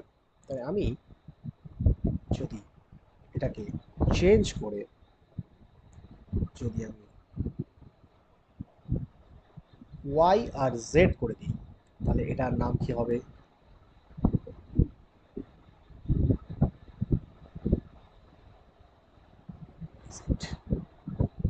বুঝা গেল? হ্যাঁ দাদা। তার মানে আমার এই তিন ধরনের হতে পারে ইন বিটুইন দেয়, এছাড়া আর হবে ইন বিটুইন দেয় আর করা যাবে? না না। আচ্ছা, এই যে তিনটে অরবিটাল, এই তিনটে অরবিটাল একে অপরের থেকে যদি একটা থেকে আরেকটা যদি কনভার্ট করতে চাই, তাহলে জাস্ট কি চেঞ্জ করতে হবে বলো দেখি, কেউ বলতে পারবে? অ্যাক্সিস চেঞ্জ অ্যাক্সিস চেঞ্জ করতে হবে। Direction Axis. আচ্ছা, যদি এইখান থেকে এইখানে যেতে চাই, তাহলে আমি কোন অ্যাক্সিসটাকে ঘোরাবো? ওয়াইটাকে, ওয়াই আর জেড। ওয়াইটাকে ঘুরিয়ে জেড করে দিলাম। তাহলে তাহলে এক্স অ্যাক্সিসটাকে অ্যাক্সিস ধরে আমি মলিকিউলটাকে কত ডিগ্রি ঘোরাবো? 60। 90 ডিগ্রি। 90 ডিগ্রি। তাহলে এক্স অ্যাক্সিসটাকে ধরে এই বরাবর, মানে এই বরাবর ধরে যদি এটাকে 90 ডিগ্রি ঘুরিয়ে দেওয়া হয়, তাহলে ওয়াইটা হয়ে যাবে কি? জেড, তাই তো? তাহলে ওয়াইটা যদি জেড হয়ে যায়, তাহলে এই অরবিটালটার নাম কি হয়ে যাবে? Z x orbital by x Z orbital. XZ. X Z orbital. আচ্ছা, এক্স জেডকে আমি যদি আবার ওয়াই জেড করতে চাই, তাহলে আমি কি করব? জেডটাকে ফিক্স করে এক্সটাকে 90 ডিগ্রি ঘোরাবো, ওয়াই চলে আসবে তখন। তার মানে তাহলে এই ওয়াই বরাবর এটাকে ধরে 90 ডিগ্রি ঘোরাবো। তাহলে এটাকে যদি 90 ডিগ্রি ঘোরানো হয়, 90 ডিগ্রি যদি এটাকে ঘোরানো হয় তাহলে কি হবে, তোমার ডি ওয়াই জেড চলে আসবে, কারণ এক্সটা ওয়াই হয়ে যাবে সেক্ষেত্রে, তাই না? হ্যাঁ দাদা। হ্যাঁ ওকে, তার মানে জাস্ট এদের থেকে একটা থেকে আরেকটার পার্থক্য হচ্ছে জাস্ট ওরিয়েন্টেশন, আর কিছু না, তাই না? আমাকে তো আর কিছু মানে ভেঙে চুরে কিছু করতে হচ্ছে না, জাস্ট মলিকুলটাকে ঘুরিয়ে দিলেই হয়ে গেল, তাই না? হ্যাঁ হ্যাঁ দাদা। 3 ডাইমেনশন। এবার চলে এসো সেকেন্ড টাইপ। সেকেন্ড টাইপে কারা আছে? Along the Axis.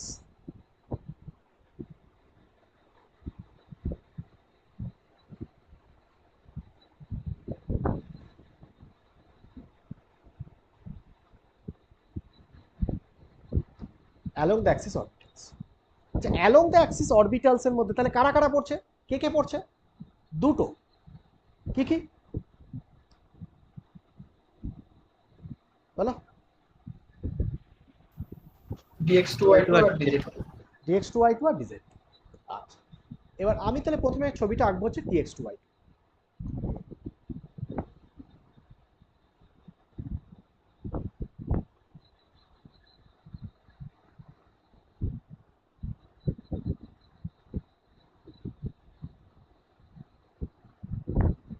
তাহলে dx2y2 তে কোন কোন অ্যাক্সিসের নোটেশন আছে?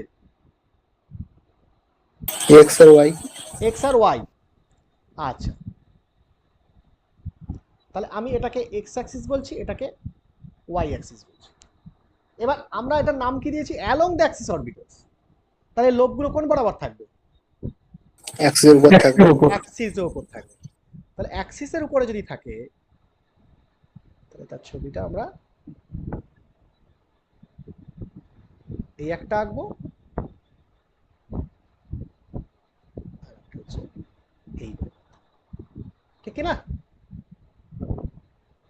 হ্যাঁ তাহলে এবার তাহলে এই সাইনগুলো কি হবে?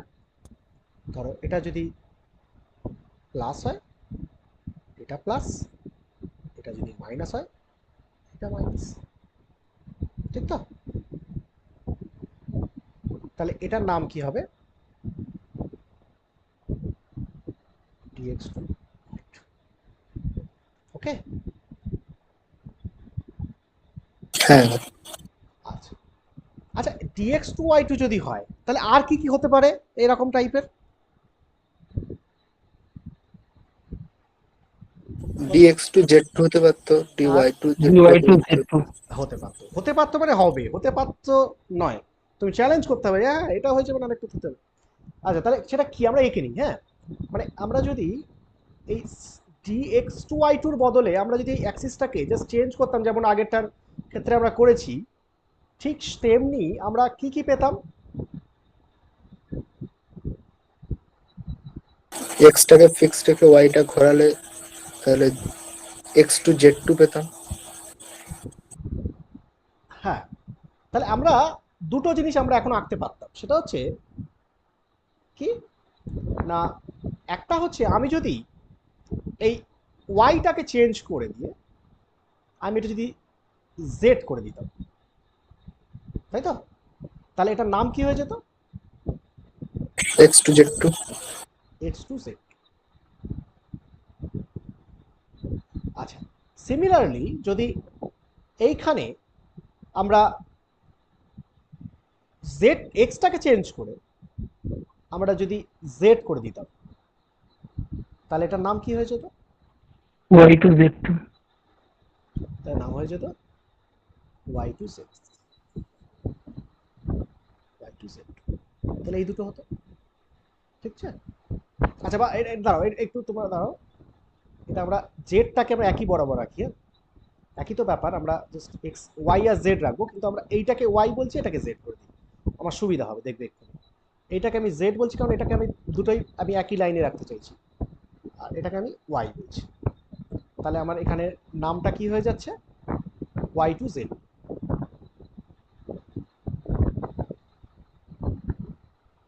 ওয়াই টু জেড, তাহলে এক্স টু জেড টু আর ওয়াই টু জেড, তাহলে টোটাল 3 টাইপস হতে পারে, তিনটে অরবিটাল হতে পারতো। কিন্তু আমরা দেখো যে 5টা অরবিটাল বলেছি, তার মধ্যে কি dx2 x2z2 বা y2z2 আছে? না। না। নেই। তো কি হয় অ্যাকচুয়ালি, যেটা হয় সেটা হচ্ছে এরকম, এই যে দুটো অরবিটালস আছে না, এই দুটো অরবিটালস একসঙ্গে তারা সাইমালটেনাসলি একটা অরবিটাল হিসেবে শো করে। একটা অরবিটাল কিভাবে শো করে? এই দুটো অরবিটাল একসঙ্গে একটা অরবিটাল হিসেবে শো করে। এরা যেহেতু দুটো সেন্টার, এই সেন্টারটা তো একটা মেটালেরই, তো এই যে জেড অ্যাক্সিস বরাবর যে লোকটা তুমি দেখতে পাচ্ছ, সেটা x2z2-তে যেমন আছে, y2z2-তেও আছে একই একই পজিশনে, তাই তো? কারণ এটা যে সেন্টার, এটাও তো সেই সেন্টার, সেম সেন্টার, একটাই মেটালের।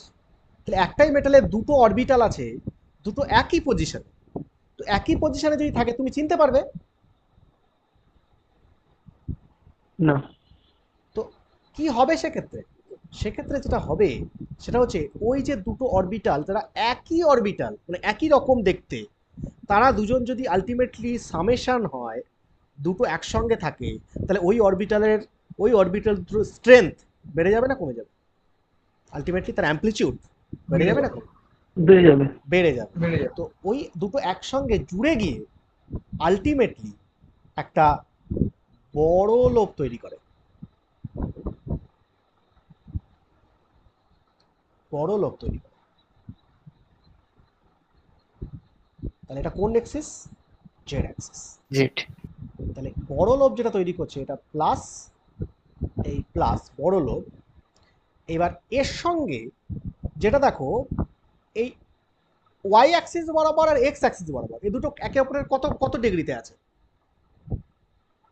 90 ডিগ্রি। 90 ডিগ্রি। তার মানে পারপেন্ডিকুলার। তারপর একটা যদি এই রকম থাকে, একটা আছে এই রকম, তাই না? এটা এক্স যদি হয়, এটা ওয়াই, তাই তো? এরকম আছে তো। এবং এদের সাইনগুলো কি আছে? একটা একটা অপোজিট। কোথায় অপোজিট? সবই মাইনাস, ওই সব মাইনাস হবে তো। সবই মাইনাস সাইন। তো এরা যদি চারটে একসঙ্গে থাকে, তো এটাকে আমরা একসঙ্গে একটা সার্কেল যদি দেখাই, তাহলে এটা একটা এরকম পুরোটাই একটা নেগেটিভ সাইনওয়ালা একটা মানে একটা সার্কেল তৈরি করবে না? এই চারটেকে হ্যাঁ। একসঙ্গে। তো এটাকে আমরা একসঙ্গে ওই একটা রিং হিসেবে দেখাতে পারি। এই চারটেকে একসঙ্গে এইভাবে দেখানো হয়, দেখবে সমস্ত বইতে, তাই তো? তো একটু ভালো করে যদি দেখি, তাহলে এখানে এটা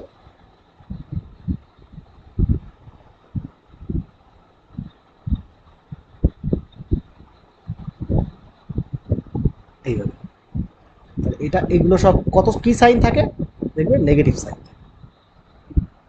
তাই না? তো এই যে মাঝখানে যে প্লেনে যেটা এই যে গোল করে দেখা হয়, এই গোলটা অ্যাকচুয়ালি কি? এটা ওয়াই অ্যাক্সিস বরাবর দুটো লোব আর এক্স অ্যাক্সিস বরাবর দুটো লোব। এদের সাইনটা যেহেতু পুরোটাই মাইনাস, তো পুরোটা এরকম রিং করে দেখানো হয়। তারপর অ্যাকচুয়ালি এটা হয়ে গেল ডি জেড টু, কারণ জেডটা হচ্ছে মোর প্রমিনেন্ট এখানে, কারণ জেডটা হচ্ছে দুটো অরবিটালের সামেশান, তাই জন্য এর নামটা হয়ে যায় ডি জেড টু। এবং ডি জেড টু হচ্ছে actually D X two Z two এবং D Y two Z two, এই দুজনের সামেশন। ঠিক আছে? স্যার দাদা বলছি এই দুটো না জুড়ে ওই x2 y2 আর ধরুন এইদিকে হচ্ছে y2z2 তো জুড়তে পারতাম। x2 টা x2y2 আর হ্যাঁ y2z2 এই দুটোকে হ্যাঁ জুড়তে পারতাম। জুড়তে পারতাম তো। এবার x2z2 আলাদা। হ্যাঁ, না জুড়তে পারতাম না, কারণ হচ্ছে সেখানে তোমার সাইন অফ দ্য ওয়েভ সেটা কিন্তু ম্যাচ করে না। মানে সাইন হ্যাঁ। অফ দি ওয়েভ সেটা হয়ে যায় উল্টো, মানে ওটা ডিস্ট্রাকটিভ হয়ে যায়। তুমি এখানে খেয়াল করো, ওয়াইটাকে আমরা সাইন দেখেছি যেটা, সেটা হচ্ছে মাইনাস। আর যদি এইটাকে তুমি ওভারল্যাপ করাতে চাও যদি ডিএক্স টু ওয়াই টুর সঙ্গে, তাহলে দেখো ওয়াইটা ওখানে আছে প্লাস। তাহলে এটা কখনো তুমি তো অ্যাম্পলিটিউড বাড়াতে পারবে না, একে অপরের কে কি করবে? প্রথমে যেরকমটা এঁকেছিলাম ওয়াইটাকে উপরে রাখতাম, জেডটাকে না না না, সাইডে। ওইভাবে থাকে না তো। এখানে ডিএক্স টু ওয়াই টুতে এই ওয়াই লোবগুলো যে সাইনে থাকে, ডি ওয়াই টু জেড টুতে ওয়াই অ্যাক্সিসে যে লোবগুলো থাকে তার সাইনটা অপোজিট থাকে। আর এই অপোজিট থাকে বলেই তো এটা হয় না, নেচার। তো এটা তো তোমার হাতে নেই, বুঝতে পেরেছো?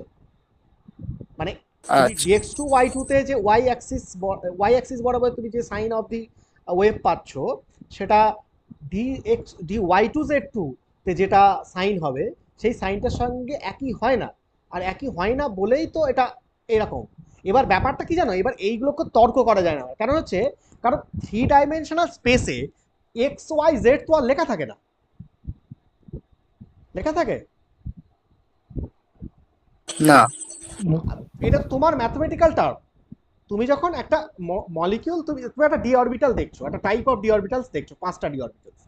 এবার তুমি যেটাকে dx2y2 বলছো, যেটাকে তুমি ওয়াই বলে সম্বোধন করছো, আমি সেটা জেড বলে সম্বোধন করলে তুমি আমাকে চ্যালেঞ্জ করতে পারবে? তুমি যেটাকে সেটাই। ওয়াই, তুমি যেটাকে ওয়াই বলছো, আমি যেটাকে জেড বললে তুমি কি আমাকে বলবে না ওটা ওয়াই ছিল? তো নাম তো সবার নিজের হাতেই। তার মানে ওখানে তো স্পেসে, 3 ডাইমেনশনাল স্পেসে তো এক্স ওয়াই জেড এরকম লেখা থাকে না যে এ পার্টিকুলারলি এই অরবিটালটা এক্স, এ পার্টিকুলার ওয়াই, এরকম নয়। সেটা তোমার ভিউ, পয়েন্ট অফ ভিউ থেকে তুমি দেখছো। এবার যে দুটো অ্যাকচুয়ালি মার্চ করে যাচ্ছে সেইগুলোকে তুমি জেড অ্যাক্সিস ধরছো, সেইটাকে তুমি মলিকুলার অ্যাক্সিস বলছো। তার মানে তুমি এখানে যে দুটো মার্চ করে যাচ্ছে সেটাকে তুমি জেড বলছো বলে এটা প্রথম থেকে রেকমেন্ডেড হয়ে রয়েছে। তাই এবার তুমি যদি আজকে বলো যে না আমি ওটাকে কেন ওয়াই জেড বলবো, আমি ওটাকে ওয়াই বলবো, তাহলে তোমার এটার নাম হয়ে যাচ্ছে DY2, তাই না? এটা হয়ে যাচ্ছে DY2। যদি তুমি বলো না আমি এটা জেড কেন বলবো, এটা ওয়াই বলবো, আমি বলতেই পারো। কিন্তু তুমি যদি এটাকে ওয়াই বলো, এবার এতদিন ধরে যে আবিষ্কার হয়ে যেসব জিনিস বইপত্র লেখা হয়ে গেল অলরেডি DZ2, জাস্ট তোমার কথা শুনে এটাকে ওয়াই করে দেওয়া যাবে না তো, ওটা তো জেডই। কারণ এটা এক্স ওয়াই জেড এগুলো তো জাস্ট একটা নোটেশন তোমাকে ডাইমেনশন ডাইরেকশনটা বোঝানোর জন্য। এটা তো যেটা জেড সেটাই ওয়াই সেটাই এক্স ইন স্পেস। কারণ তুমি জেড অ্যাক্সিস বরাবর দেখছো, আমি তার 90 ডিগ্রি অপোজিট থেকে দেখবো বা এই 180 ডিগ্রি থেকে দেখবো, তাহলে পাল্টে যাবে। তার মানে এটাকে এক একটা নোটেশন দেওয়া হয়েছে। এবার আমরা ধরে নিয়েছি যে দুটো মার্চ করছে যেটা, সেটাকে আমরা জেড বলবো, তাহলে এটাই হয়ে আসছে। তাহলে সমস্ত বইপত্র যা সবকিছুটাকে জেড অ্যাক্সিস বলে ধরে নিয়ে চলছে। এবার তুমি যদি ওয়াই বলো তাহলে এটা তো মানে বেকার, কোনো লাভ হবে না দাদা, তোমার তোমার তো সায়েন্সটা পাল্টে যাবে না, তাই না? এটাই হচ্ছে ব্যাপার। ওকে, তাহলে আলটিমেটলি তাহলে যে দুটো মার্চ করে যাচ্ছে সেই দুটোকে আমরা জেড অ্যাক্সিস বলছি এবং তার নোটেশনটা আমরা দিচ্ছি DZ2, এটা। আচ্ছা, এবার তাহলে আমরা তাহলে টোটাল আমরা 5টা যে অরবিটাল পেলাম, এই 5টা অরবিটালকে আমরা এইভাবে দেখালাম, ঠিক আছে? তাহলে অ্যালং দ্য অ্যাক্সিস কি, ইন বিটুইন দ্য অ্যাক্সিস কি, ক্লিয়ার হলো? হ্যাঁ দাদা clear। হ্যাঁ দাদা। হ্যাঁ, তাহলে এবার একটু লেখো, লেখো similar to alkali metal or alkaline earth metal, similar to alkali metal or alkaline earth metal, similar to alkali metal and similar to alkali metal or alkaline earth metal। মানে ব্যাপারটা অনেকটা কিরকম হয়েছে, ধরো তোমার নাম কি, তোমার নাম সব্যসাচী, তাই তো? তাহলে এখন তুমি এটাকে বলছো না হ্যাঁ আমার নাম, দাদা। আমার নাম সব্যসাচী হবে কেন, আমার নাম রাহুল হবে। তুমি এখন এসে বলছো, ধরো মনে করো তুমি মানে 19-20 বছর বয়সে এসে তুমি বলছো আমার নাম কেন সব্যসাচী হবে, আমার নাম তো রাহুল হতে পারতো। তো এখন যদি তোমাকে বলো, তুমি যদি চ্যালেঞ্জ করো, তাহলে কি হবে? হ্যাঁ তুমি নাম পাল্টাতেই পারো, তুমি কোর্টে এফিডেভিট করে নামটা চেঞ্জ করে নিয়ে এসো, হয়ে যাবে। কিন্তু তাতে করে তোমার ঝামেলাটা কি হবে বলো? কিছু কিছু লাভ হবে? আমার না সমস্যা দাদা। তাতে তোমার কি কি করতে হবে, তাহলে তোমার কি করতে হবে? সমস্ত সার্টিফিকেট, সমস্ত মার্কশিট এবং তোমার বার্থ সার্টিফিকেট যা আছে সব জায়গায় নাম চেঞ্জ করতে হবে, তাই তো? তাহলে এতদিন ধরে যা করেছো সব কিছু নাম চেঞ্জ করতে হবে, তাতে আলটিমেটলি তোমার লাভ কি? তো আর একটা বড় প্রবলেম হবে, হ্যাঁ, মানে ওর নামে যদি কেউ ট্যাটু করে থাকে। তাহলে তো প্রবলেম। একদম একদম। আবার ট্যাটু কা আসছে কেন? আচ্ছা ঠিক আছে, তাহলে এটা হচ্ছে ব্যাপার, মানে এখানে আলটিমেটলি কোনো লাভ নেই। তুমি আমার যে রেকমেন্ডেড এতদিন ধরে কেমিস্ট্রিতে যেটাকে DZ2 বলে আসছি সেটাকে Y2 বলে তো কোনো লাভ হবে না আমার। বরং এতদিন ধরে যা রিসার্চ পেপার বা বইপত্রে যেখানে DZ2 বলে চালিয়ে এসছো, তো সবারই চেঞ্জ করতে হবে, তো ধরে পার্ট পেটাবে তোমাকে, আর তাছাড়া কিছু নেই। আচ্ছা, ব্যাপারটা হচ্ছে যে এই হচ্ছে ব্যাপার। তাহলে এগো similar to alkali metal or alkaline earth metal, similar to alkali metal or alkaline earth metal in a crystal field, similar to alkali metal or alkaline earth metal in a crystal field, transition metal takes part, transition metal takes part in an inter-electronic repulsion, in an inter-electronic repulsion, in an inter-electronic repulsion, full stop. But in alkali metal, but in alkali metal or alkaline earth metal, but in alkali metal or alkaline earth metal, the penultimate shells are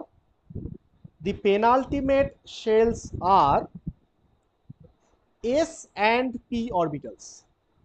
S and p orbitals.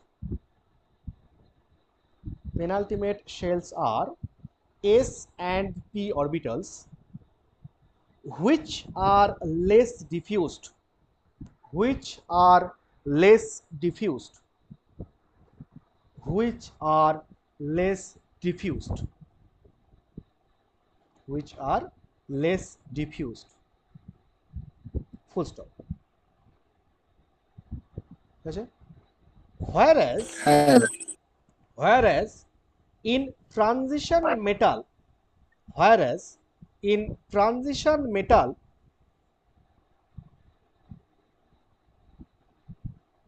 whereas in transition metal,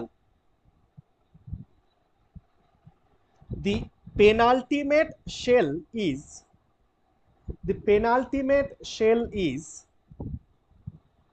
the penultimate shell is more diffused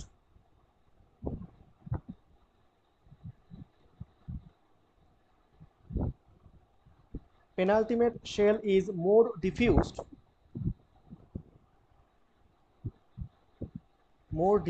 d orbitals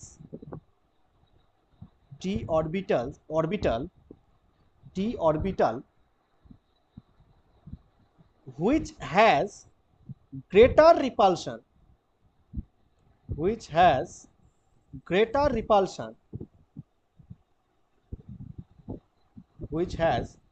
greater repulsion with the ligand electrons, with the ligand electrons, with the ligand electrons, with the ligand electrons. Full stop. In spite of this, s orbital is spherically symmetric.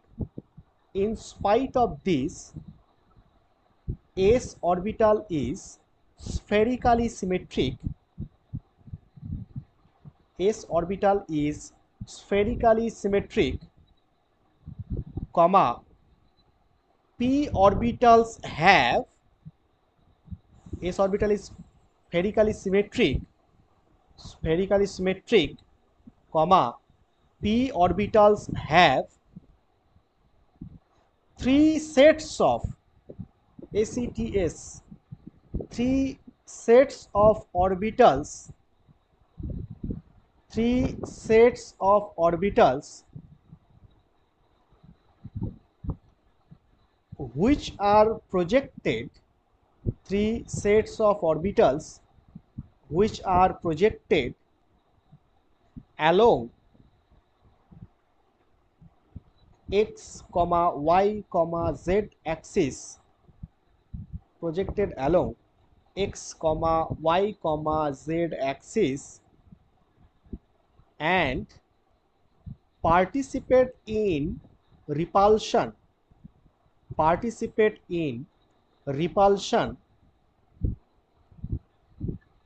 with the ligand electrons, participate in repulsions with the ligand electrons equally.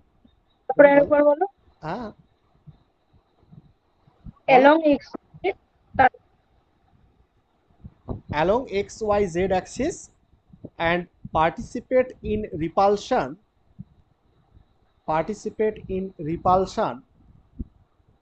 with the ligand electrons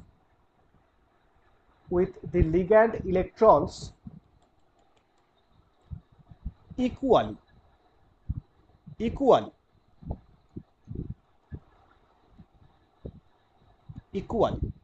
হয়েছে? Full stop. হ্যাঁ প্যারা change করে লেখো, but d orbitals have d orbitals have but d orbitals have two sets of orbitals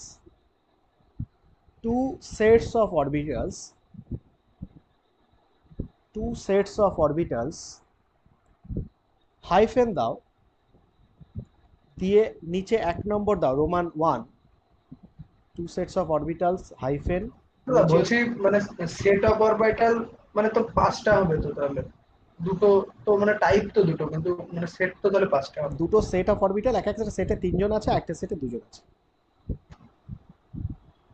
আচ্ছা, two sets of orbitals 1 নম্বর দাও containing dxy dxz dyz orbitals containing dxy dxz dyz orbitals which projected in between the axis, which projected in between the axis, which projected in between the axis. Full stop. Hello sir. হ্যাঁ বলো। আচ্ছা বলছি point number 1 আরেকবার বলবেন? containing dxy dxz dyz orbitals dxy dxz dyz orbitals which are projected লিখতে পারো which are projected in between the axis, in between the axis হয়েছে। 2 নম্বর দিয়ে লেখো another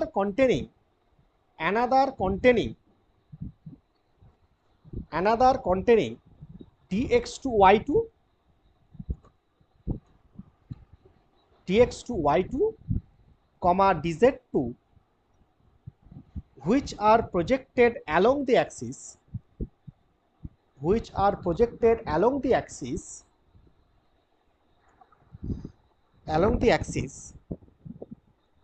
full stop. So the inter-electronic repulsion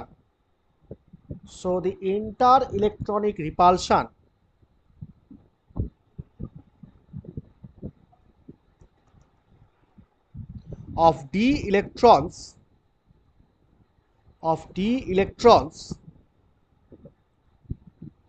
with ligand electrons, so the inter এখান থেকে একটু বলো। so the inter-electronic repulsion of d electrons,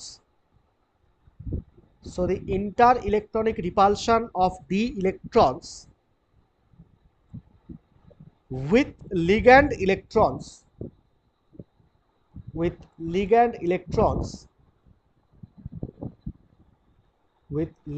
electrons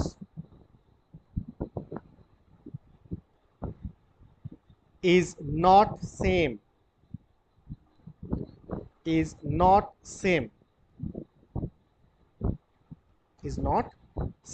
full stop.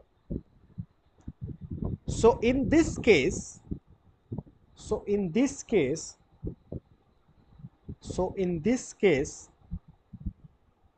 splitting of d orbitals takes place. So in this case যে last লাইনটা এখন বুঝবে না, এটা নেক্সট দিন আমরা পড়বো। এই যে এই কথাটা যে so in this case splitting of d orbitals take place,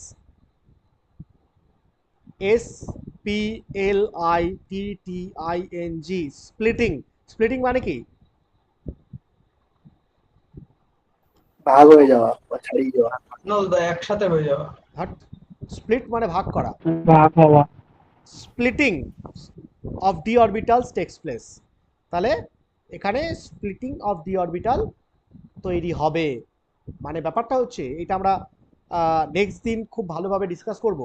ব্যাপারটা হচ্ছে যে একটুখানি দেখে নাও যে এখানে যে টোটাল 5টা অরবিটালের যে সেট তৈরি হলো, এই 5টা অরবিটালে দুই ধরনের অরবিটাল পেয়েছি, একটা হচ্ছে অ্যালং দ্য অ্যাক্সিস, একটা হচ্ছে ইন বিটুইন দ্য অ্যাক্সিস। আচ্ছা লিগ্যান্ডগুলো কোন বরাবর আসবে অক্টাহেড্রাল জিওমেট্রিতে? 6টা যে লিগ্যান্ড আসবে সেটা কোন বরাবর আসে? অ্যাক্সিস বরাবর না ইন বিটুইন দ্য অ্যাক্সিস বরাবর? অ্যাক্সিস বরাবর, কারণ আমরা এসপিতে দেখেছি, এই দেখো এসপিতে লিগ্যান্ডগুলোকে আমরা পজিশন দিয়েছি কোথায়? অ্যালং দ্য অ্যাক্সিস বরাবর। লিগ্যান্ডগুলো অ্যাপ্রোচ করছে অ্যাক্সিস বরাবর। তো ও ধাক্কাধাক্কি করবে সবচেয়ে ভালো কার সঙ্গে? কোন অরবিটালের সঙ্গে? x2 y2 আর dz অ্যালং দ্য অ্যাক্সিস যারা আছে তাদের সাথে। তাদের সঙ্গে হেড টু হেড কলিশন হবে না? কারণ হ্যাঁ তুমি লিগ্যান্ডগুলো তো আসছে কোন বরাবর? লিগ্যান্ডগুলো আসছে এই বরাবর, এই বরাবর, এই বরাবর, এই বরাবর, বা এই দিকটা এটা যদি দেখো এই বরাবর, এই বরাবর, এই বরাবর, এই বরাবর, তাহলে অ্যালং দ্য অ্যাক্সিস বরাবর আসছে। তাহলে হেড টু হেড কাদের সঙ্গে হবে? অ্যালং দ্য অ্যাক্সিস অরবিটালের সঙ্গে। আচ্ছা, আর এখানে কি হবে? তাহলে এদের সঙ্গে ওভারল্যাপটা কেমন হবে? লিগ্যান্ড তো আসছে এই বরাবর অ্যালং দ্য অ্যাক্সিস, তা আর এই পার্শিয়াল বরাবর। হয়ে যাবে। তাহলে এখানে যদি লিগ্যান্ড থাকে তাহলে এর সঙ্গে এর ওভারল্যাপটা কেমন হবে? কেমন হবে? পার্শিয়াল। পার্শিয়াল হবে। তাহলে রিপালশন সবচেয়ে বেশি কোথায় করবে? কার সঙ্গে? কাদের সঙ্গে? কোন হেড টু হেড যেগুলো হবে। যারা অ্যালং দ্য অ্যাক্সিস আছে তাদের সঙ্গে রিপালশন করতে বেশি হয়। তার মানে dx2y2 এবং dz2 এই সেট অফ অরবিটালের সঙ্গে লিগ্যান্ডের রিপালশন বেশি হবে in case of octahedral geometry, কারণ এখানে লিগ্যান্ডগুলো অ্যাক্সিস বরাবর আসে। তাহলে রিপালশন হলে এনার্জি বেড়ে যায় না কমে যায়? এনার্জি বেড়ে যাবে। তাহলে কার এনার্জি বেশি বাড়বে? এই অ্যালং দ্য অ্যাক্সিস যারা আছে তাদের এনার্জি বেশি হবে। তাহলে অ্যালং দ্য অ্যাক্সিস অরবিটালের এনার্জি হাইতে চলে যাবে রিপালশন বেশি হলে, আর কম্পারেটিভলি এটা লোতে চলে যাবে। তাহলে আগে ছিল 5টা অরবিটাল একই এনার্জিতে, কিন্তু এখন যখন লিগ্যান্ড এসে ধাক্কাধাক্কি করবে তাহলে 5টা অরবিটাল কি একই এনার্জিতে থাকতে পারবে? না, দুটো সেটে ভেঙে যাবে। দুটো সেট আলাদা হয়ে যাবে না? একজন বেশি এনার্জিতে চলে যাবে, একটা কম এনার্জিতে। তাহলে এই যে দুটো এনার্জিতে ভাগ হয়ে গেল, আগে 5টাই একই এনার্জিতে ছিল, লিগ্যান্ড এসে ধাক্কাধাক্কি করার ফলে যেটা বেশি ধাক্কাধাক্কি করলো অ্যালং দ্য অ্যাক্সিস অরবিটাল তারা উপরে চলে গেল, আর যারা কম ধাক্কাধাক্কি করলো তারা নিচে গেল। তাহলে এর ফলে এই দুটো সেট তাদের এনার্জি ভাগ হয়ে গেল। তার মানে অ্যাকচুয়ালি ডি অরবিটালসে যে 5টা অরবিটালস এক জায়গায় ছিল তারা এখন ভাগ হয়ে গেল। তার মানে এই ভাগ হয়ে যাওয়াটাকে কি বলে? স্প্লিটিং। তার মানে এই যে দুটো ঘটনা আমরা দেখতে পেলাম, এই দুটো ঘটনার মাধ্যমে ডি অরবিটালের কি হবে? স্প্লিটিং হবে কি হবে না? হ্যাঁ, স্প্লিটিং হয়ে যাবে। ডি অরবিটালসের স্প্লিটিং হবে। তাহলে হায়ার এনার্জিতে কটা অরবিটালস যাবে? দুটো। আর লোয়ার এনার্জিতে কটা দুটো। যাবে? তিনটে। তাহলে 3টে আর 2টোতে ভাগ হয়ে যাবে। আগে 5টা একসঙ্গে ছিল। কিন্তু যদি পি সাবশেল বলি, পি, এই পি এর যে 3টে অরবিটালস, এই 3টে অরবিটালসের কি ভাগ হবে? না না। কেন? কারণ হচ্ছে এরা তিনজনই রিপালশনের জন্য এনার্জি হাই হয়ে যাবে, কিন্তু তিনজনেই একই অ্যামাউন্টে হাই হবে। মানে তিনজন প্রথমে ধরো মনে করো এই লেভেলে ছিল, এই তিনজন একই এনার্জি লেভেলে ছিল।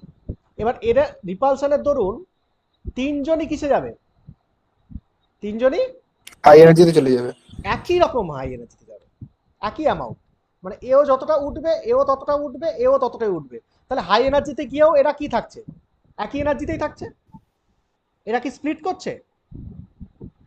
না। এরা এনার্জি বেড়ে যাচ্ছে, কিন্তু সবাই একই সঙ্গে একই এনার্জিতে উপরে চলে যাচ্ছে। তার মানে এরা উপরের এনার্জিতে গিয়েও তারা একসঙ্গে রয়েছে। কিন্তু ডি অরবিটালের ক্ষেত্রে কি হবে? তারা উপরে যখন হাই এনার্জিতে যাবে তখন তারা আর একসঙ্গে থাকতে পারবে না, তারা দুটো সেটে ভাগ হয়ে যাবে। উপরের সেটে দুজন যাবে, নিচের সেটে কজন যাবে? তিনজন। তিনজন। তাহলে দুটো ভাগে ভাগ হয়ে যাবে না? দুটো ভাগে ভাগ হয়ে যাবে। তো উপরের সেটে কারা যাবে? Along the Axis. Along the Axis বেঁচে যাবে। নিচে যাবে কারা যাবে? In between the Axis. ঠিক কি না? তো এই স্প্লিটিংটা এক্ষেত্রে হবে। তাই জন্য আমরা লাস্টের লাইনে লিখলাম যে in this case splitting of D orbitals tax place. হয়েছে? কিছুটা ধারণা এসছে স্প্লিটিং এর ব্যাপারটা?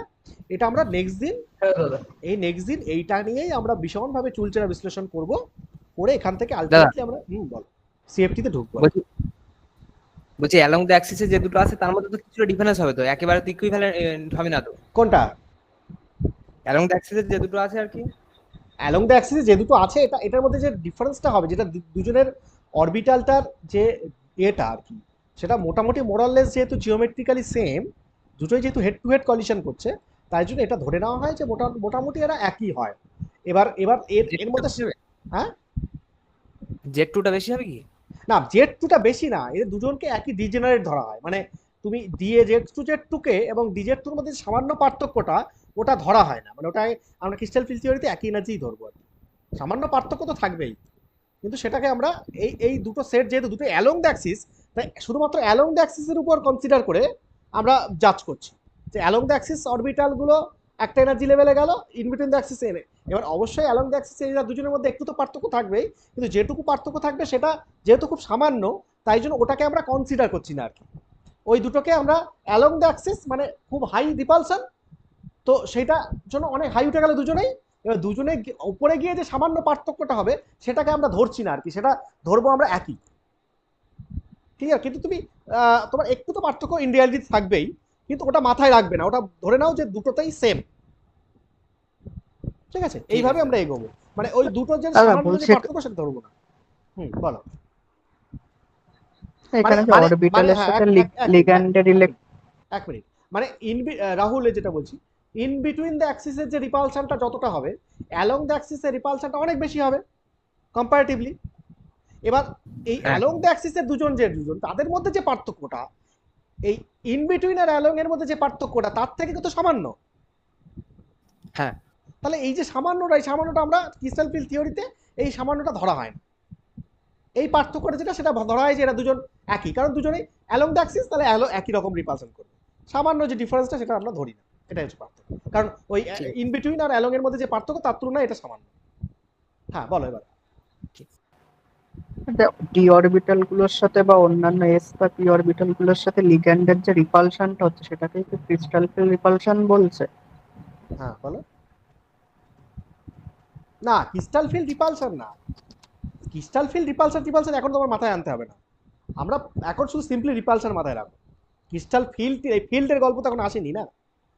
ফিল্ড মানে এখানে লেখানোর সময় এটা লেখানো ছিল, alkali earth metal in a crystal field similar to alkali metal or alkali earth metal in a crystal field transition metal takes part in an interelectronic repulsion. Crystal field মানে হচ্ছে যে এই যে মেটাল লিগ্যান্ডের যে কমপ্লেক্সটা হয়, এটা তো একটা ক্রিস্টাল, এইটাকে এই ক্রিস্টালের মধ্যে মেটাল থাকে আর লিগ্যান্ড থাকে, এটা হচ্ছে একটা ফিল্ড, ক্ষেত্র।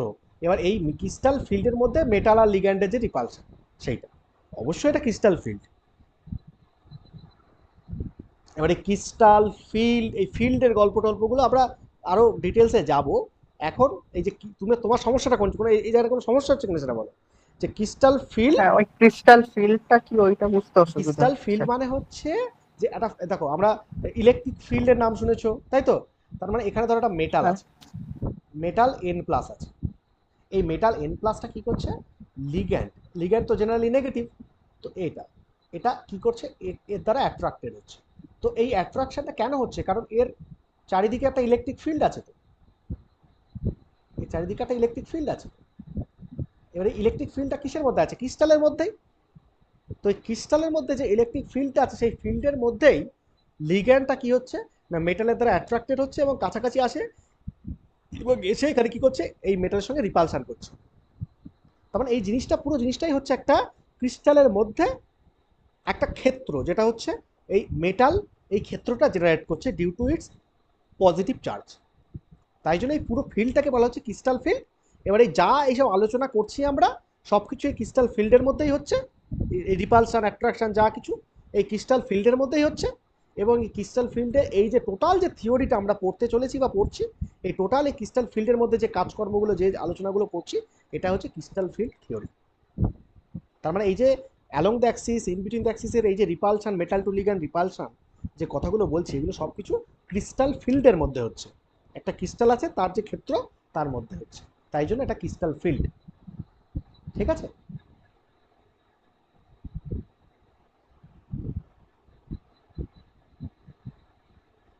বলো আর কিছু প্রবলেম আছে?